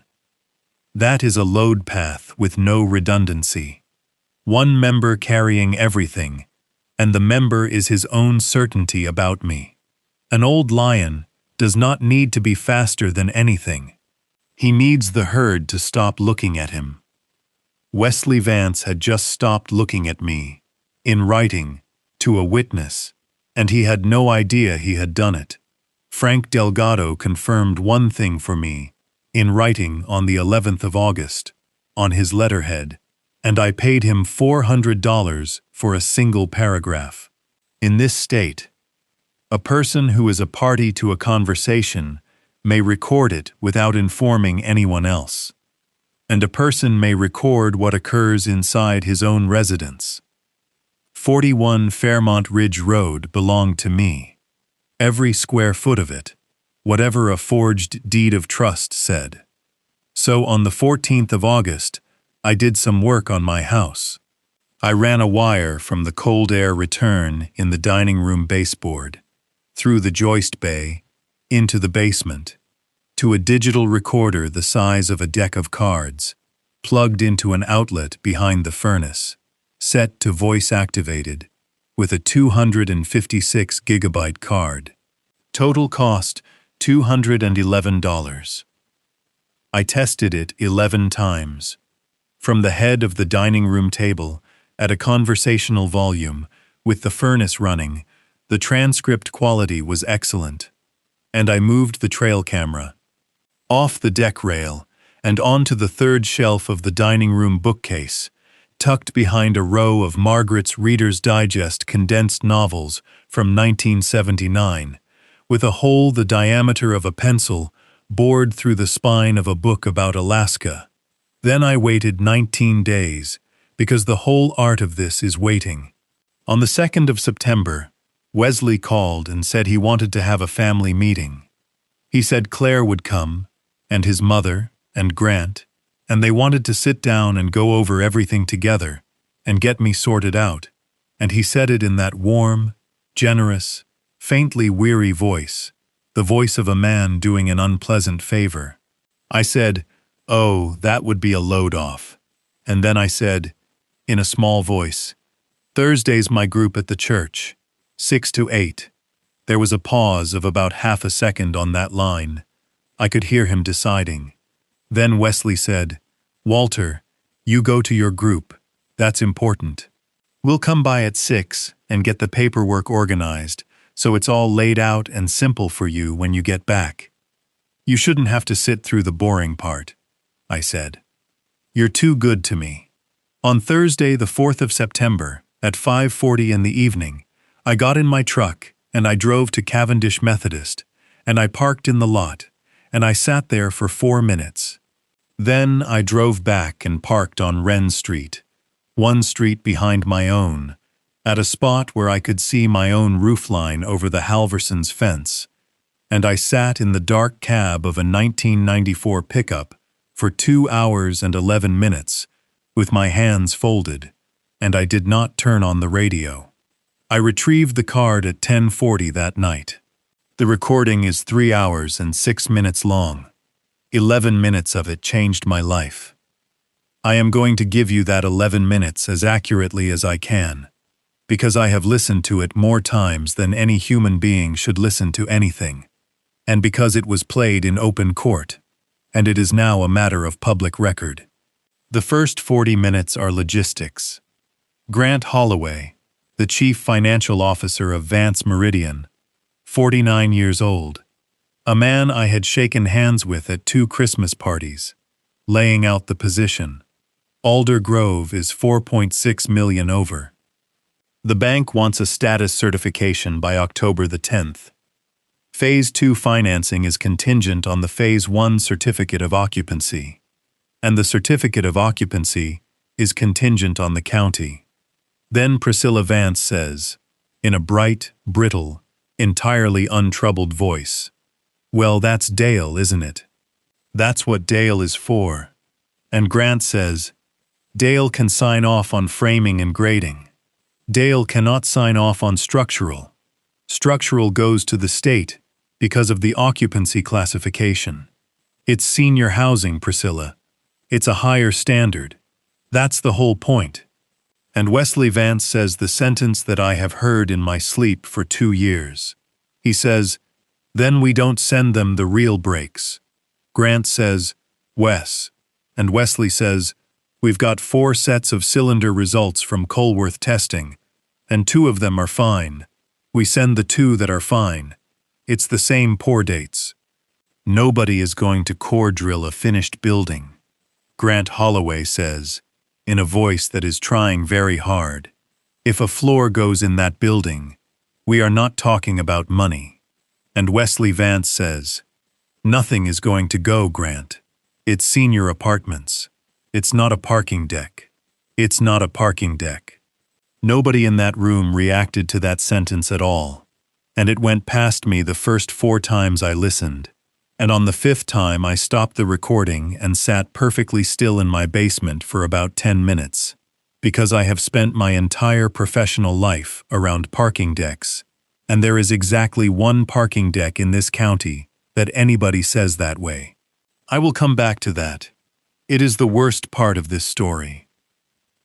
At the 51st minute, Priscilla says, "All of this is a moot point if we can't move on the Fairmont property and the acreage." And Wesley, "I am not going to keep floating this." And Wesley says, "I know." Priscilla says, "The refinance requires his signature. A live signature. In front of a notary who is not your wife, because that particular well is dry, Wesley, and you know exactly why." And Claire Vance says, "Don't." That is the first time my daughter speaks on the recording. She says one word, and she says it in a voice I recognized instantly, because it is the voice she used at 14, when she was about to be sick. Priscilla says, "Don't what, sweetheart? Don't say it out loud in an empty house." And then she says, "Somebody in this room notarized 3 instruments she did not witness, and that somebody is not going to get squeamish now." Grant says, "I don't want to be here for this." And Wesley says, "Sit down, Grant." Then Wesley Vance explains, in a calm, patient, almost pleasant voice, the way a man explains a business plan, exactly what they are going to do to me. He says the power of attorney is the clean version, and the old man keeps stalling because he's confused, not because he's suspicious. He says once the durable POA is executed, Claire can sign the refinance as attorney in fact, and the forged instruments get rolled into one new legitimate loan, and, in his words, the paper history goes away. He says the medical evaluation is the other route. He says there's a doctor in Ridgemont who does capacity assessments, and he has a room at Willow Court on a soft hold. He says, and I am quoting exactly, "He's got a dead woman made of rubber in the garage, Mom. This is not going to be hard." Priscilla laughs. And then Grant Holloway, who I believe genuinely did not want to be in that room, says the thing that opened the ground under all of them. He says, "Wes, level with me on one thing. When Margaret fell," there is a silence on the recording of 4.5 seconds. Then Priscilla Vance says, very quietly, "Grant, don't be stupid." And Grant says, "I'm asking because if the sheriff ever comes back around, I need to know what I'm standing next to." And my son-in-law says, in an ordinary conversational tone, with no heat in it at all, "She was in the Register of Deeds office on the 28th of February. She pulled all 3 instruments. She had them in a folder in her handbag and she had a lawyer's number written on the outside of it. She told me, in that kitchen, that she was going to give it to Walter on Sunday, and that I could either be at that table when she did it, or not." Grant says, "That's not what I asked you." And Wesley Vance says, "I know what you asked me. She went down, and it stopped. That's all anybody needs to know. And I am done discussing it in my father-in-law's dining room." That is the recording. 3 hours and 6 minutes, and 11 of them are the reason 4 people are in prison. I want to tell you what I did after I heard it, and I want to be truthful rather than heroic. I did not go to the police that night. I went upstairs. I sat on the edge of the bed on Margaret's side, which I had not done since March. And I took out my phone, and I went into voicemail, and I found the 19-second message from 4:12 in the afternoon on the 4th of March that I had never once been able to press play on. And I pressed play. 19 seconds. My wife's voice, slightly out of breath, the way she got when she was upset and pretending she was not. "Walter, it's me. Don't be cross with me. I've done a thing, and I've got it all in a folder, and I need you to come in the house. Wesley's here, and I'd rather you were. Put down whatever it is. It'll keep. Come in the house. Love you. Come in the house." She called me from 11 feet away, and I did not answer. because my hands were dirty. I sat on the edge of that bed until 3:15 in the morning, and I am not going to describe the rest of it, because it belongs to her and me, and it is the only thing left that they never got their hands on. But I will tell you the one thing I decided in that room, because it is the reason this story ends the way it does, and not some other way. I decided that I was not going to do this out of grief. Grief is a terrible engineer. Grief wants it fast, and loud, and now. And grief would have had me driving to Ridgemont at 4 in the morning to put my hands on a man, and grief would have ended with a 71-year-old widower in a county jail and a dead woman, still called clumsy, on an official form. Margaret spent 19 days being careful. She was careful because she loved all of us at once, and she did not want to be wrong. She did the work. She went to the Register of Deeds by herself and pulled 3 instruments and wrote a lawyer's phone number on a folder in her own hand. The least I could do was finish the job the way she started it. Now, Halstead Point. It's not a parking deck. The Halstead Point Garage is a 4-level cast-in-place concrete parking structure on the east side of Ridgemont, attached to a medical office complex, and on the 9th of October, 3.5 years before my wife died, a section of the 3rd-level slab came down during a pour. Approximately 900 square feet of formwork and wet concrete fell 11 feet onto the level below. 2 men were on the deck below it. One of them, a 40-year-old named Tobias Reyes, went into a supply column recess and came out with a broken pelvis and 11 weeks in a hospital bed. The other man was Emilio Duarte. He was 34. He had a wife named Yesenia and 2 children, ages 9 and 4. He was underneath approximately 14,000 pounds of material for 2 hours and 11 minutes before they got him out, and he had been dead for most of it. The general contractor on Halstead Point was Vance Meridian Development, and I know all of this in such detail for one reason, and here it is, and it is the thing I will carry to my grave. 11 days after that collapse, the state's principal structural investigator, a man named Owen Pryor, who I had known for 20 years, called my house and asked me to consult on the failure analysis. He wanted me specifically. He said, "Walt, it's a shoring failure, or it's a mix failure, and I want the guy who did Ridgeline Mall." And I said no.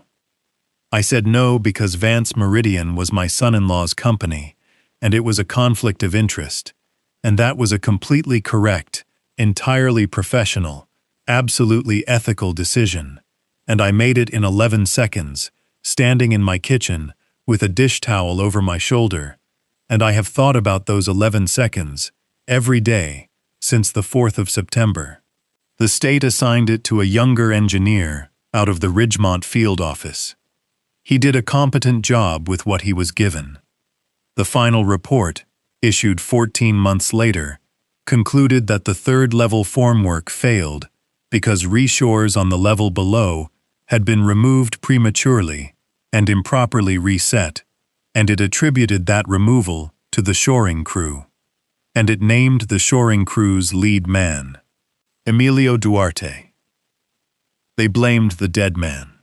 Of course they did. It is the oldest move in construction, and it works nearly every time, because the dead man cannot sit for a deposition, and because his widow does not have $400,000 for an expert, and because the file closes and everyone goes home. Yesenia Duarte's workers' compensation death benefit was contested on the grounds of willful violation of a safety rule. It was eventually settled for $111,000, of which her attorney took a third. She moved to an apartment in Ridgemont with her mother, and she cleaned rooms at a hotel on Route 11 for 3 years, while a man in a Range Rover gave a quote to the Cavendish Ledger about giving back to the generation that built this town. On the 11th of September, Ruth Kessler and I went to see her. I do not want to make that visit into a scene. It was not a scene. It was a small apartment with a clean kitchen, and a boy of 12 doing homework at the table, and a woman of 38 who looked at two strangers with an entirely reasonable expectation that we had come to take something. I told her who I was. I told her my son-in-law had owned the company. I told her I had been asked to investigate her husband's death, and I had said no because of my family, and that I had been wrong. She did not say anything for a while. Then she said, in accented English and a completely level voice, Emilio worked shoring for 9 years. He never once stripped a reshore without a release. He called me from that deck the morning before. He said they were pushing him. I said, Mrs. Duarte, if I can prove that, are you willing to say it out loud in a room full of people? And she said, I have been trying to say it out loud for 3 years. Nobody would put me in the room. Then Ruth Kessler said, Ma'am, did your husband keep anything? Notebooks, phone photos, texts, anything? And Yesenia Duarte got up and went into a closet and came back with a cardboard box. Inside it were Emilio's things from the job site trailer, released to her 11 months after his death. A hard hat, a tape measure, a pair of gloves, and a phone, dead for 3 years, in a plastic bag with his wedding ring. That phone had 211 photographs on it. Emilio Duarte photographed his own work every single day, at the end of every shift, because he had been laid off once in 2014 over a dispute about work he had done correctly, and he had told his wife he was never going to be in that position again. Photograph number 194, dated the 6th of October, 3 days before the collapse. It shows the second-level reshores in place, correctly installed, wedges tight, with the date written on a piece of blue tape on the nearest post in Emilio's handwriting. Photograph number 206, dated the 8th of October at 6:11 in the morning, the day before. Same bay, the reshores are gone. And on the same phone, in a text thread with a number belonging to a Vance Meridian superintendent, sent at 4:40 on the 7th of October, a message from Emilio that says, in Spanish, and then again in English, because he wanted no confusion, I am not signing off on this. If you pull them, you pull them. He never touched them. Somebody pulled them over his written objection 3 days early to hit a poor date, and then buried him under it, and then wrote his name in the report. I sat in a stranger's kitchen, and I looked at a dead man's photographs, and I understood that my wife was not the first person my son-in-law had killed with the corner of a schedule. She was the second. There was one more layer, and Paige Dorsey brought it. Paige was 29, a project engineer at Vance Meridian for 4 years, with a bachelor's in civil from the State University and a student loan balance of $91,000. Ruth found her the way Ruth found everyone, which was by being a 63-year-old woman in a cardigan who bought people coffee and then said nothing for a long time. Paige had been keeping her own file for 19 months. Engineers do that. It is nearly a reflex. When you are told to do something that is wrong, and you do it anyway, because you need the job, you save the email, because some part of you is already testifying. She had 4 sets of concrete cylinder break reports from Colworth Testing Laboratories for the Alder Grove Phase 1 pours. The specification called for 4,000 pounds per square inch at 28 days. 2 sets came in at 4,100 and 4,300, and those were the pours from July, before the money got tight. The other 2 sets, from the September and October pours. The ones that included the north wall footing I put my hand on came in at 2,380 and 2,210, 55% of design strength in a residential structure occupied by 212 people over the age of 70. And she had the transmittal emails showing which 2 sets had been forwarded to the state, and a message from Wesley Vance, sent at 11:40 at night, that said only, "Use the July numbers on the certification," and then, 11 minutes later, "and delete this." She did not delete it. She also had $11,000 in checks written from Vance Meridian's operating account to a consulting entity owned by the wife of Dale Pruitt, the Cavendish County building inspector, over a period of 2 years, for consulting services never described on any invoice. On the 19th of September, in a booth at the Blue Wren on Route 11, Paige Dorsey slid a thumb drive across a table to a retired detective and a 71-year-old widower and said, in a voice that shook the entire time, "If I do this, I will never work in this county again." And I said, "Miss Dorsey, if you do this, in 11 years, you will be the person they call when a building falls down." That is a promise from a man who has been the person they call. Then I went home, and I sat in my study, and I looked at the wall for a long while, because I now had all of it, and I had exactly one move left, and I could only make it once. People have asked me since why I did not simply take everything to the Cavendish County Sheriff's Office. It is a fair question, and it has a precise answer. Dale Pruitt, the county building inspector who had been taking money for 2 years, played golf every other Saturday with the chief deputy. Wesley Vance had donated $11,000 to the sheriff's re-election campaign in 2 separate years, entirely legally, entirely on the record. Kirk Otley, his attorney, had been county attorney for 6 years in the 1990s. Cavendish County has 9,000 people in the seat and about 40,000 in the whole county, and I have lived here for 39 years, and I love it, and I am telling you plainly that a case like this does not survive contact with a county that small. It would not have been corruption. It would have been worse than corruption. It would have been friendliness. Somebody would have picked up a phone to give Wesley a heads up out of pure Southern courtesy, and by nightfall, there would have been a shredder running on Delaney Street. 41 years of expert witness work taught me where the real leverage in this state lives. And it does not live in a county seat. It lives in a gray building on Capitol Street, on the 11th floor, in the Public Integrity and Construction Fraud Unit of the State Attorney General's office. And the Deputy Attorney General who runs that unit is a 46-year-old woman named Elena Cruz.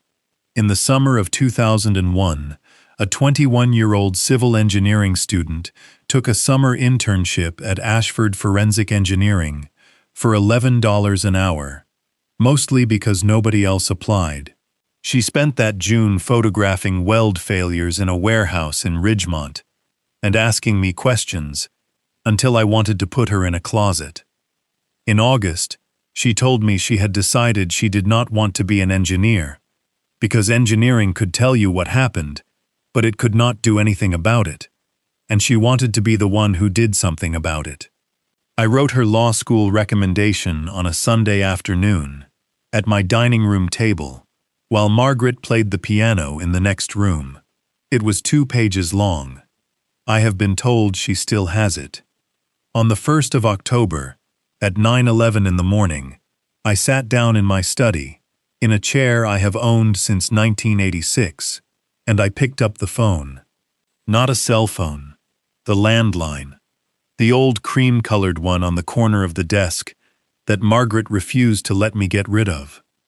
I did it that way on purpose, because I wanted a record on a bill, and because some part of me wanted to make this call from the same room where I wrote that letter. Her assistant answered, I said, "My name is Walter Ashford. I would like to speak with Elena, please." He said, "May I ask what this is regarding?" And I said, "Tell her it's about a load path." 40 seconds later she was on the line, and the first thing she said was, "Mr. Ashford." And the second thing she said, before I could say anything at all, was, "I heard about Margaret. I am so sorry. I couldn't get away for the service." And then I said the sentence I had written on an index card and rehearsed 11 times, because I knew I would only get one clean run at it, and I knew my voice was going to try to fail on me. I said, "Elena, I need you to pull every concrete cylinder break report Vance Meridian Development has filed with the state in the last 4 years, and I need you to do it before anybody in Cavendish County knows you're looking. I have the real ones. I have the ones they sent you. They are not the same documents. There are 212 senior apartments about to be occupied on 55% of design strength. And 3.5 years ago, they killed a man at Halstead Point and put his name in the report." There was a silence on the line. Then Elena Cruz said, in a completely different voice than the one that had asked about the funeral, "Walter, how solid is your chain of custody?" And I said, "Every photograph has a scale and frame and a date. Every entry is in a bound field book with sequential numbering, nothing removed. I have an original SD card that has not been touched since March the 6th, sealed, and 3 forensic copies with hashes. I have a witness who is a retired sheriff's detective. I have a lab technician's transmittal emails from the source. And I have the general contractor explaining the entire scheme in his own voice, for 11 minutes, in my own dining room, recorded lawfully, in my own residence, which I have an opinion letter on." Another silence. Longer. Then she said, "Say the last part again." So I said it again, and Elena Cruz said, "Do not mail me anything. Do not email me anything. Do not tell one other human being. Can you be at this building at 8 in the morning tomorrow?" I said, "Elena, there's one more thing, and it isn't concrete." And I told her about the 4th of March, and the 2 scuff marks, and the herringbone tread, and the mannequin in my garage, and my wife's cardigan, and 19 seconds of voicemail I did not answer. When I finished, the Deputy Attorney General of this state did not say anything for a long moment. Then she said, in a voice that had gone very quiet, "Mr. Ashford, I need to ask you something, and I need a straight answer. How long have you been sitting on all of this by yourself?" And I said, 211 days. That was the phone call. It took 11 minutes. I have made calls that took longer to order a part for a tractor. And by the time I hung up, a machine had started moving that Wesley Vance could not have stopped with every dollar he had ever stolen, because it was no longer a family matter, and it was no longer a county matter, and it had left the small, warm world where he knew everybody's name. That is the entire secret, if there is one. And I want to say it clearly for anyone listening who is in something like this right now. They are not afraid of your anger. They have already priced your anger in. They know exactly what you will say at Thanksgiving, and they have an answer ready, and they have been rehearsing it for years. What they cannot survive is your patience, plus one institution that does not know them. The next 4 weeks were not dramatic. I want to be honest about that too, because the movies lie about this part. There was no raid, there was no montage. There was an enormous amount of paperwork and a great deal of driving. On the 2nd of October, I sat in a conference room on the 11th floor, from 8 in the morning until 6:40 at night, with Elena Cruz, 2 assistant attorneys general, a state police investigator named Sergeant Okonjo, and a forensic document examiner, and I walked them through 4 field books, 111 photographs, 41 reconstruction videos, and a 3-hour recording. Ruth Kessler came with me and said perhaps 200 words all day, and every one of them landed. On the 9th of October, a state judge signed a warrant authorizing core sampling at Alder Grove Senior Village.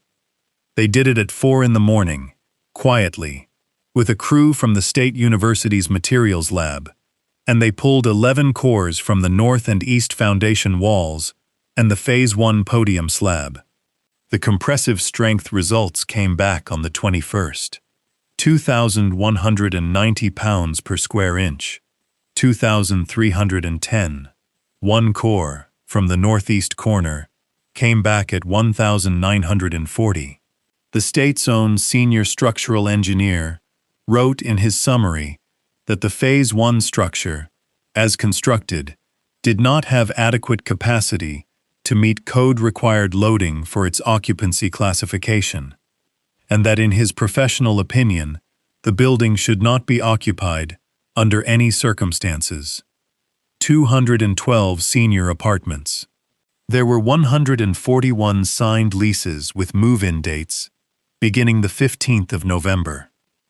On the 24th of October, a state document examiner reported that the signatures on all 3 deeds of trust were simulated forgeries produced by a single writer, and that the writer had used a genuine exemplar as a model, and that the exemplar was most likely a signature from a document I had signed in the presence of family. It was a birthday card. I had signed a joint birthday card for my granddaughter Nora, and Wesley Vance had photographed it. And on the 28th of October, a subpoena went to Claire M. Vance, Notary Public, Commission 418820, for production of her sequential notarial journal. That is when I had to make the last decision, and it was harder than any of the others. I had to decide what to do about my daughter. On the 25th of October, I called my son. Marcus and I had not spoken in 6 years, and the reason is so small and so stupid that I am embarrassed to say it out loud, but I am going to, because somebody listening is 6 years into their own version of it. In 2019, he asked me to co-sign a loan for a boat. A boat. I said no, and I said it badly. I said something about how I had never once in my life bought a thing I could not pay for. And he said something about how that was easy to say when you were born, when houses cost $11,000. And I said something worse, and he flew home to Seattle 2 days early. 6 years. Over a boat. He came to his mother's funeral and stood beside me for 4 hours, and we said perhaps 40 words to each other, and then he went back. I called him at 7 in the evening my time, which is 4 in the afternoon his. He picked up and said, cautiously, "Dad," and I said, "Marcus, I need to tell you something about how your mother died, and I need you to sit down for it." I talked for 51 minutes. He did not interrupt me one time. When I finished, there was a silence long enough that I checked the screen to see if the call had dropped. Then my son said, in a voice I had not heard from him since he was about 19, "I'm getting on a plane." He landed in Ridgemont on the 27th. He walked into my kitchen with one duffel bag, stood looking at the floor between the island and the sink for a long moment, and then he put his arms around me. And my son is 6'3" and works a container crane for a living, and I want to tell you that for about 11 seconds, I stopped being the person who was managing all of this. He said, into the side of my head, "You did all of this on your own." And I said, "I had a detective, and a lawyer, and a girl with a thumb drive." And he said, "Dad, you did all of this on your own." He stayed 11 weeks. He slept in his old room. He cooked badly, and drove me to the state capitol 4 times, and sat in the hallway outside the conference room, like a man guarding a door, and I did not once tell him it was unnecessary. because it was not unnecessary at all. Now, Claire, I want to be careful here, because I know exactly what a great many of you want me to say about my daughter, and I am not going to say it, and I have made my peace with that.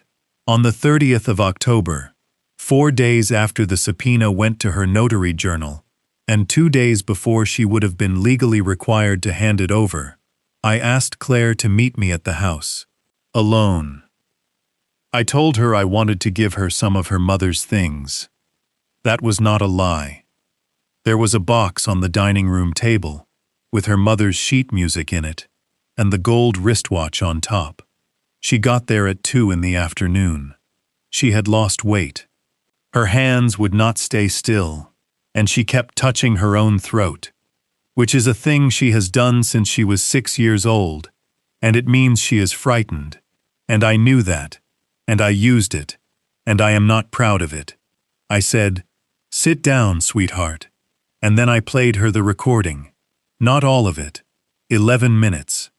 I started it at the 51st minute, at her mother-in-law saying that particular well is dry, and I let it run through Claire's own one word, "Don't," and through Priscilla, saying somebody in this room notarized 3 instruments she did not witness, and through Wesley explaining Willow Court, and the doctor in Ridgemont, and the dead woman made of rubber, and I did not stop it at the part about her mother. I made my daughter sit at her mother's dining room table and listen to her husband say, "She went down and it stopped. That's all anybody needs to know." Then I turned it off.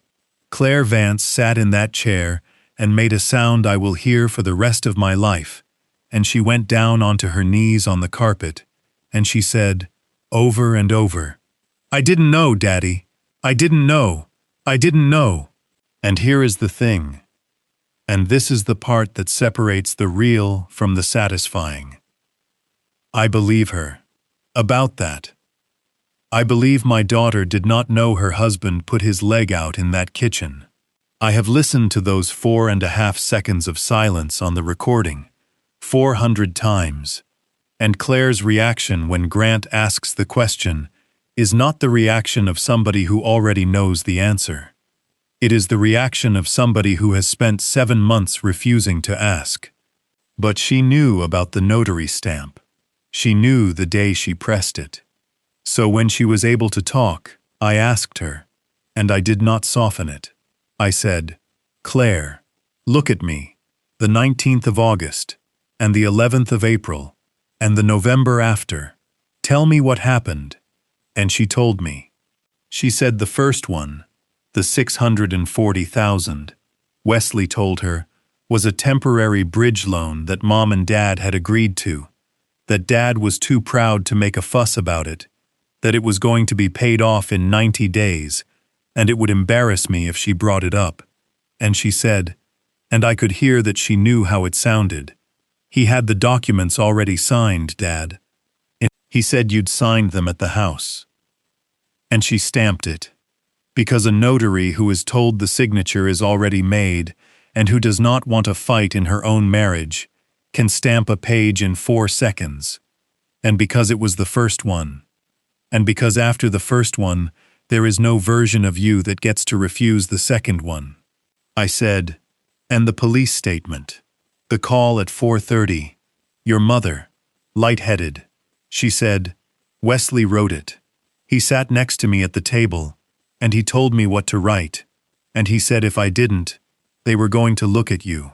I said, at me, and my daughter said, he said you were the only other person in the house. That, right there, is the thing I want everybody listening to understand about how these people operate. He did not just kill my wife. He kept a version in his pocket where I did it, and he showed it to my daughter, and he made her sign a piece of paper to protect me from a crime that only existed inside his mouth. I let her cry for a while. Then I said the only useful thing I had. I said, Claire, there is a subpoena on the way to you for your notary journal, and if you have any thought of losing that book, I want you to put it out of your head right now. because it will turn 3 years into 15. Tomorrow morning at 8 o'clock, there is a woman named Elena Cruz on the 11th floor of a building in the Capitol. You are going to walk in there with that journal and a lawyer who is not Kirk Otley, and you are going to tell her the truth in the order it happened, and you are going to volunteer the parts that hurt you. She said, "They'll take my license. They'll take my kids." And I said, "No, they will take your license.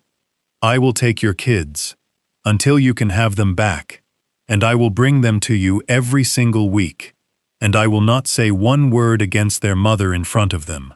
Not once. Not ever. That is what I've got. That's the whole offer." She went the next morning, 8 o'clock. She brought the journal, which she had not destroyed, and she brought a criminal defense attorney out of Ridgemont named Beatrice Nkemdi, and she sat in a room for 6 hours and gave a statement that runs 111 pages. Her notary journal had entries for all 3 instruments. In the column marked Method of Identification of Signer, for each one, she had written the words "known personally."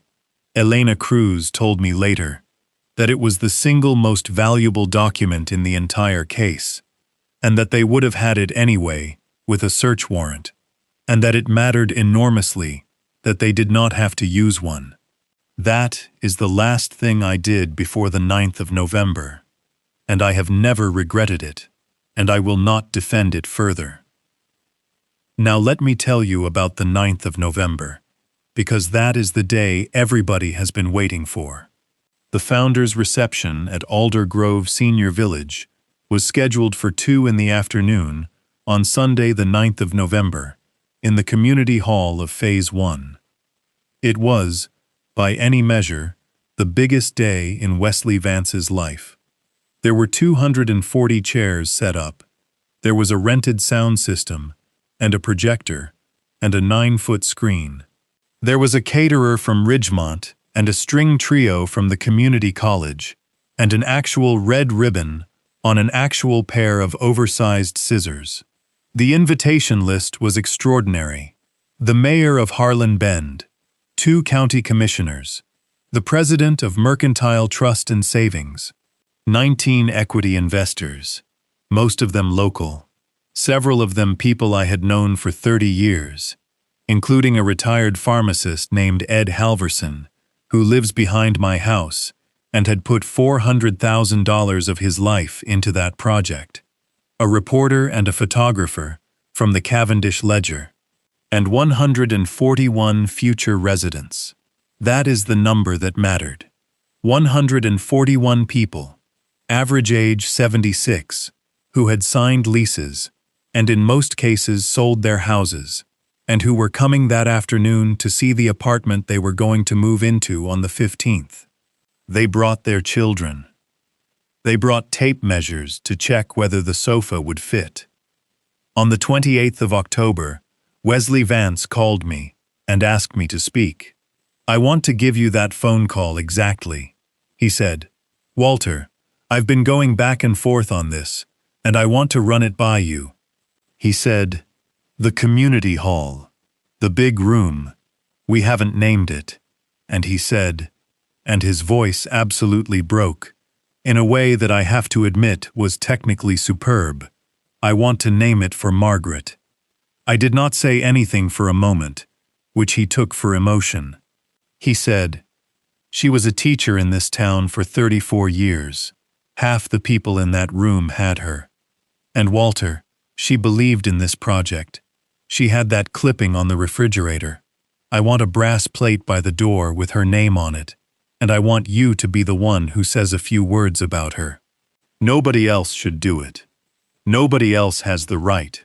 And I said, in a small, unsteady voice, "Wesley, I don't know if I could get through it."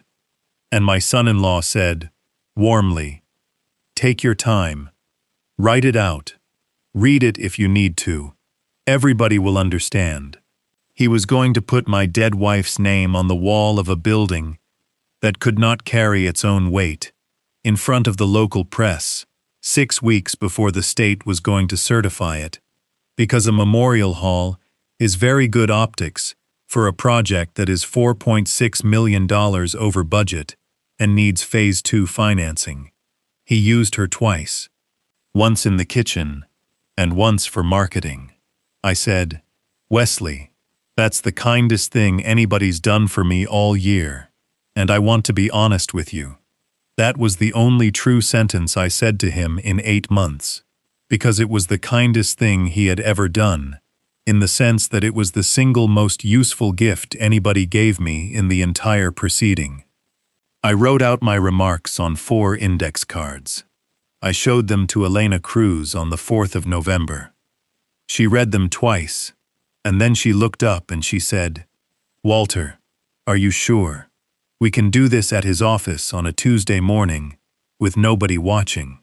And I said, "Elena, there are 141 people about to move into that building. They are going to hear about the concrete from somebody. It is either going to be from a press release with a lot of words like alleged in it, or it is going to be from a 71-year-old man they have known for 30 years, standing in the room, with the numbers on the screen." She said, "That's not the reason." And I said, "No, it isn't the whole reason, but it is a good one and it is true, and you and I both know the other reason, and I'd rather not say it out loud in a state building. Here is the other reason, and I will say it out loud now." He put his leg out in my kitchen, on a Tuesday afternoon, in a room with nobody watching. He did it quietly and privately, and he got away with it for 8 months, precisely because it was quiet and private, and because everyone accepted the small, tidy version of events that a confident man handed them. I was not going to give him a quiet room. Sunday, the 9th of November, was 41 degrees and gray. Marcus drove me. I wore the charcoal suit I had worn to the funeral.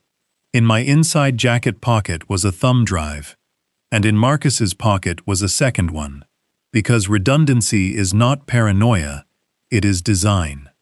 Paige Dorsey had run the AV setup for every Vance Meridian event for 4 years. She had done the projector that morning at 9. We got there at 1:40. The room was already 3/4 full, and I am going to tell you what that room was like, because I have thought about it a great deal. It was warm, and it smelled like coffee and carnations. There was a woman of about 80 at the second table, with a laminated floor plan of Unit 211 and a little pink measuring tape. There were 2 men, arguing amiably about whether the walking path around the pond was a 1/2 mile or 3/4. Somebody's grandson was under a table with a toy truck. Every single one of those people was standing on a slab with a compressive strength of 2,200 pounds per square inch. I sat in the front row, and I shook 11 hands, and I let people tell me they were sorry about Margaret, and it took everything I had. At 2:10, Wesley Vance took the podium. He was extraordinary, I have to say it. He spoke for 19 minutes without a note. He talked about his grandfather working a farm in Cavendish County. He talked about dignity and aging. He got a laugh about the pond. The mayor nodded along the whole time. And at the 17th minute he said, "There is one more thing," and then his voice did the break again, and he said, "This room, this hall, is going to be called the Margaret Ashford Memorial Hall, and I'd like to ask her husband, my father-in-law, Walter Ashford, to come up and say a few words about the woman it's named for." 240 people applauded. Ed Halverson, behind me, squeezed my shoulder as I stood. I walked up to that podium with 4 index cards, and Wesley Vance hugged me in front of the entire room, and the photographer from the Cavendish Ledger took that picture, and it ran on the front page the following Wednesday under a headline that I am told won an award. I put the cards down. I adjusted the microphone, slowly, like an old man will, And I said, "Thank you, Wesley. That's the second time this year you've stood up in front of a crowd and talked about my wife." There was a small, polite laugh, because people heard it as warmth. There is a recording of the whole thing, and you can hear that laugh, and you can hear it stop. I said, "Margaret taught music at Bell Hollow for 34 years. She had a piece she hummed, all day, every day, for 46 years. It's called Claire de Lune. That's why our daughter's name has an extra letter in it, and Margaret never told anybody that but me." I said, "She was 69 years old. She never fell in her life. She had good balance, good vision, no dizziness, and she did not take a single medication that affects gait." And then I said, "On the 4th of March, at 4:41 in the afternoon, my wife was tripped in our kitchen. The room went completely, absolutely silent. I turned to the screen, and I pressed the clicker. And Paige Dorsey, standing at the back by the soundboard, with her arms folded and her face white, did not move a muscle. Slide 1 was the trail camera clip, slowed to a quarter speed, with the calibration grid overlaid and the tile module scale in the corner, 19 frames. A woman crossing a kitchen, a leg extending, a leg holding, a woman leaving frame downward, and a man standing perfectly still for 1 1/8 seconds before he moves. I ran it 4 times. Then I said, "That is my kitchen. That is my wife. That is my son-in-law." Somebody in the 4th row said, "Oh my God," out loud. Wesley Vance was standing 11 feet to my left. He said, "Walter," and he started toward the podium, and my son Marcus stepped out of the aisle and stood in front of him, and Marcus did not say a word or raise a hand, and Wesley stopped. I said, "Now I'd like to talk about this building. Slide 2. The 4 Colworth cylinder break reports, side by side, with the 2 that were sent to the state circled in red and the 2 that were not circled in black. Slide 3. Wesley's email. Use the July numbers on the certification. And 11 minutes later. And delete this. Slide 4. The State Materials Lab Core Report from the 21st of October. 11 cores. 2,190. 2,310. 1,940. Slide 5 was 1 sentence in 72-point type, and I read it out loud to a room containing 141 people who were scheduled to move in 6 days later. In my professional opinion, the Phase 1 structure as constructed should not be occupied under any circumstances. I said, "My name is Walter Ashford. I am a licensed professional engineer in this state, license number 14882, and I have investigated structural failures for 41 years.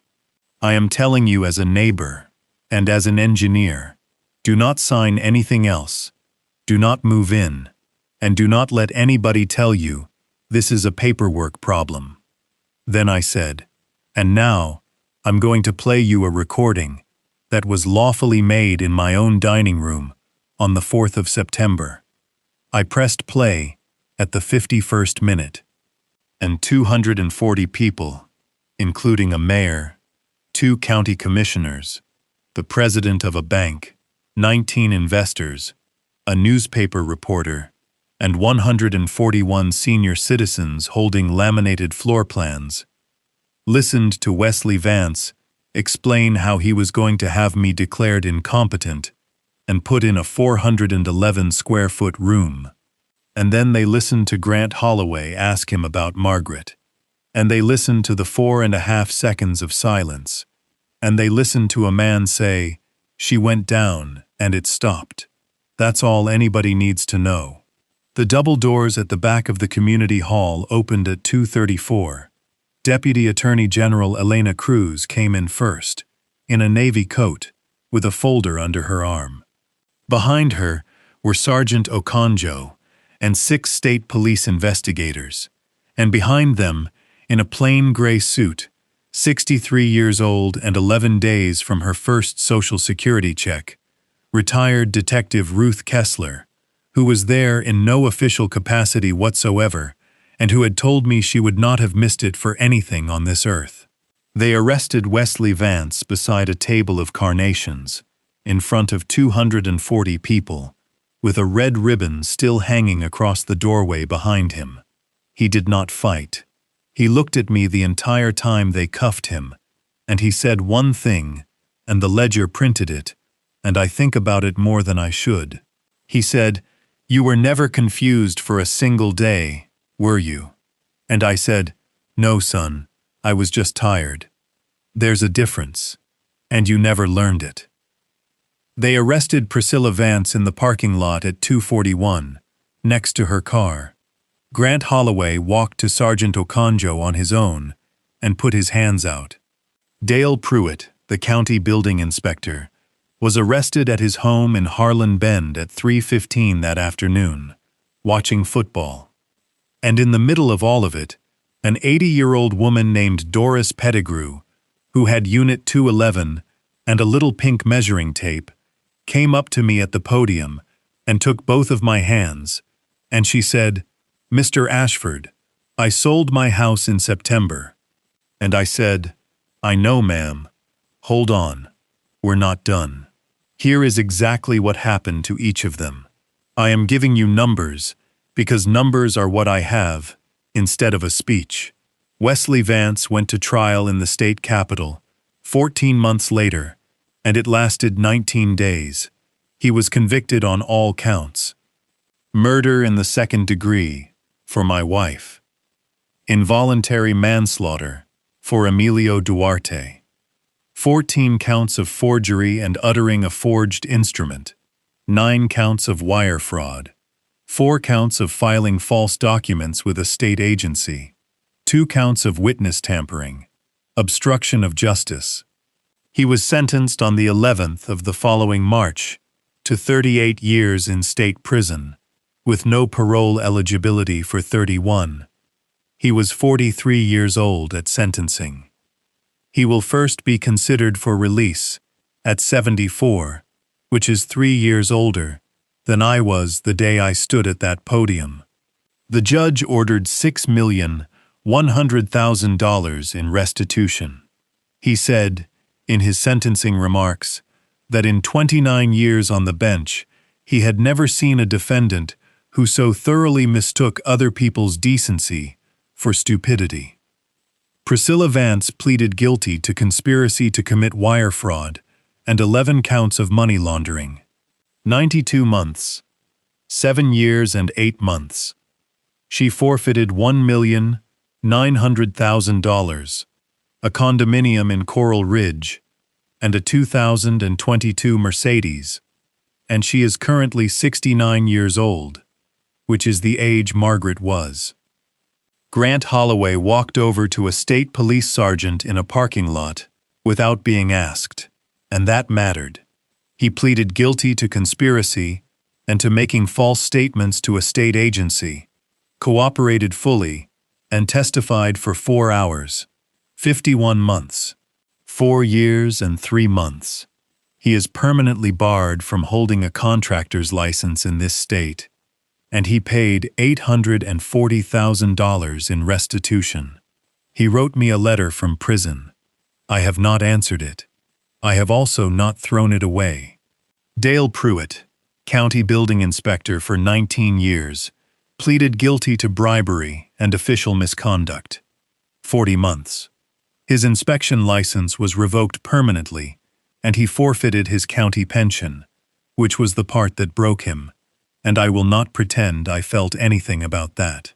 Kirk Otley was referred to the state bar and received a public reprimand and a 9-month suspension, which is roughly what I expected, and roughly what it was worth.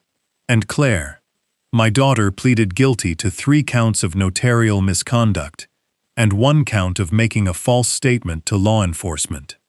Because she came in voluntarily, with the journal intact, 16 days before the arrests, And because her 111 pages of testimony were the spine of the forgery case, she received 3 years of supervised probation, 500 hours of community service, and 90 days of home detention.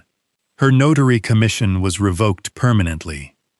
Her real estate license was suspended for 5 years.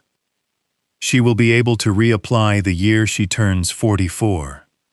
Nora and Owen came to live with me on the 10th of November, and they stayed for 11 months. I drove them to see their mother every single week. I never said one word against her in front of them. Not one. Not ever. And Marcus never did either. And that was a harder promise than any of the evidence work. The 3 deeds of trust were declared void from inception by a state judge in the following June. 41 Fairmont Ridge Road is mine, free and clear, the way it has been since 2009. Margaret's 140 acres in the north end of the county are hers, which is to say, they are her grandchildren's. The forfeiture and liquidation pool came to $6,800,000. I received $2,900,000 in restitution and settlement from Vance Meridian's carriers. Yesenia Duarte received $3,100,000 in a wrongful death settlement, which is the second best thing that happened to her. The best thing happened on the 4th of April, 2 years and 7 months after my wife died, when the state issued an amended failure analysis for the Halstead Point parking structure. It is a 41-page document, and almost nobody has ever read it.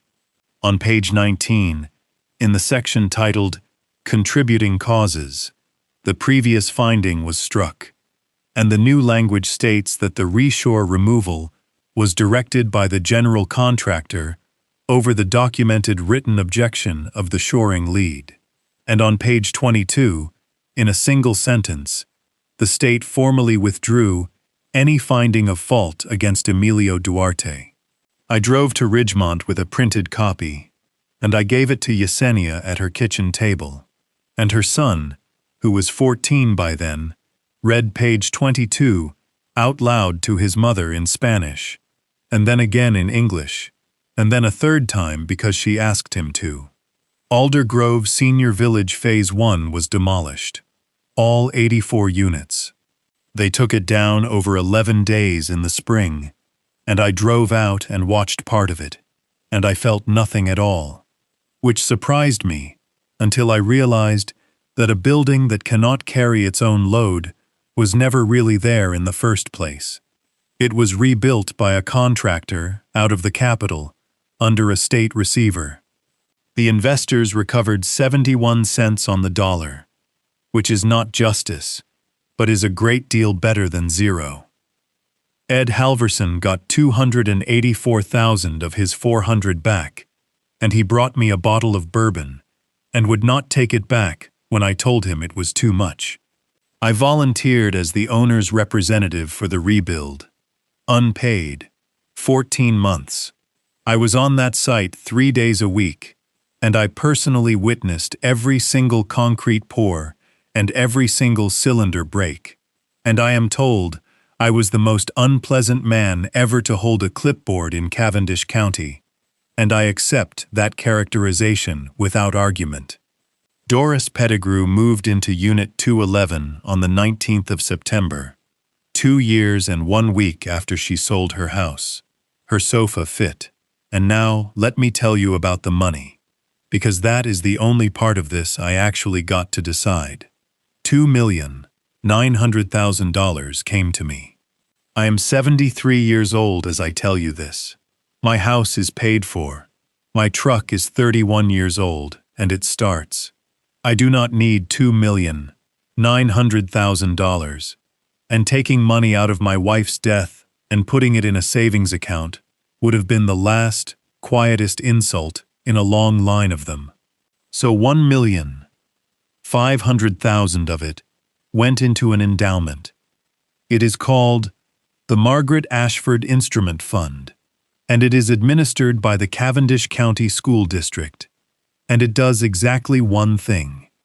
Any child in this county who wants to learn an instrument gets one. A real one. Not a plastic recorder and a photocopy. A real instrument, fitted, maintained, and repaired. And a year of lessons, and if they want a second year, they get that too. There is no application essay. There is no audition. There is no grade requirement, no income verification, no letter of recommendation, and no committee. The only rule, which I wrote myself, and which is in the trust document in this exact language, is this. If a child asks, the answer is yes. I put that rule in for one reason. In 1985, a boy named Dennis Rourke, who was by every account a nightmare of a child, ate his lunch in my wife's music room every day for 2 years, and she never once asked him why. He stood up at her funeral at 52 years old and told 340 people about it. Margaret's whole theory of her job was that you do not make a child prove they deserve a thing before you give it to them. She would have hated the endowment. She would have said it was showy and that the money should just go quietly to the school. She would have been wrong about that, and she would have known she was wrong, and she would have argued about it anyway for 11 days. In the first 4 years, the fund has put instruments in the hands of 641 children in this county. 14 of them are piano students. One of them, a 9-year-old girl from a trailer on Route 11 who has never met me, played Claire de Lune at the spring recital last year, badly, and all the way through, without stopping. I sat in the 11th row of a school cafeteria and listened to that, and I want to tell you, that was the first time since the 4th of March that I was fully in a room. Margaret's piano is in the community hall at Alder Grove now. The good one. The 1961 upright, with the dead F sharp above middle C, that she refused to have fixed for 30 years, because she said it gave the instrument a personality. The hall is not named after her. I asked them not to. A name on a wall put there by that man was never going to come off clean, and I would rather have the piano than the plaque. Instead, there is a small brass plate on the piano itself, at the left end of the fallboard, where the player can see it and nobody else can. It says one line. For Margaret, who never asked why. Doris Pettigrew plays it on Wednesdays. She is not good either. Nobody minds. So that is the whole thing. That is what happens when a man in a Range Rover looks at a 71-year-old widower with dirt under his fingernails and a dead woman made of rubber in his garage and decides there is nothing there worth counting. People ask me what the lesson is, and they usually want something about revenge, and I do not have that for them. Here is what I actually know, and it is the only thing 41 years in my trade ever really taught me. Nothing collapses, not buildings, not companies, not families. Failure is not an event, it is a process, and it runs quietly for years, in a place nobody checks, and then a Tuesday comes, and everyone calls it sudden. Wesley Vance built his entire life on a foundation he never once tested, because he was in a hurry, and because nobody had ever made him. He looked at me and saw an old man asleep in the sun. He should have asked what I do for a living. I find the exact place where a thing is going to fail, and I put my hand on it, and I wait. Old lions do not chase. They do not have to. Everything comes to the water eventually. Thank you for staying with me all the way to the end of this one. If it meant something to you, leave a comment and tell me where you're listening from, and hit like and subscribe so the next story finds you. And if this one earned it, there's a thanks button under this video. It's always just an option, never a request. Just knowing you listened is enough. Take care of yourselves. and check your paperwork.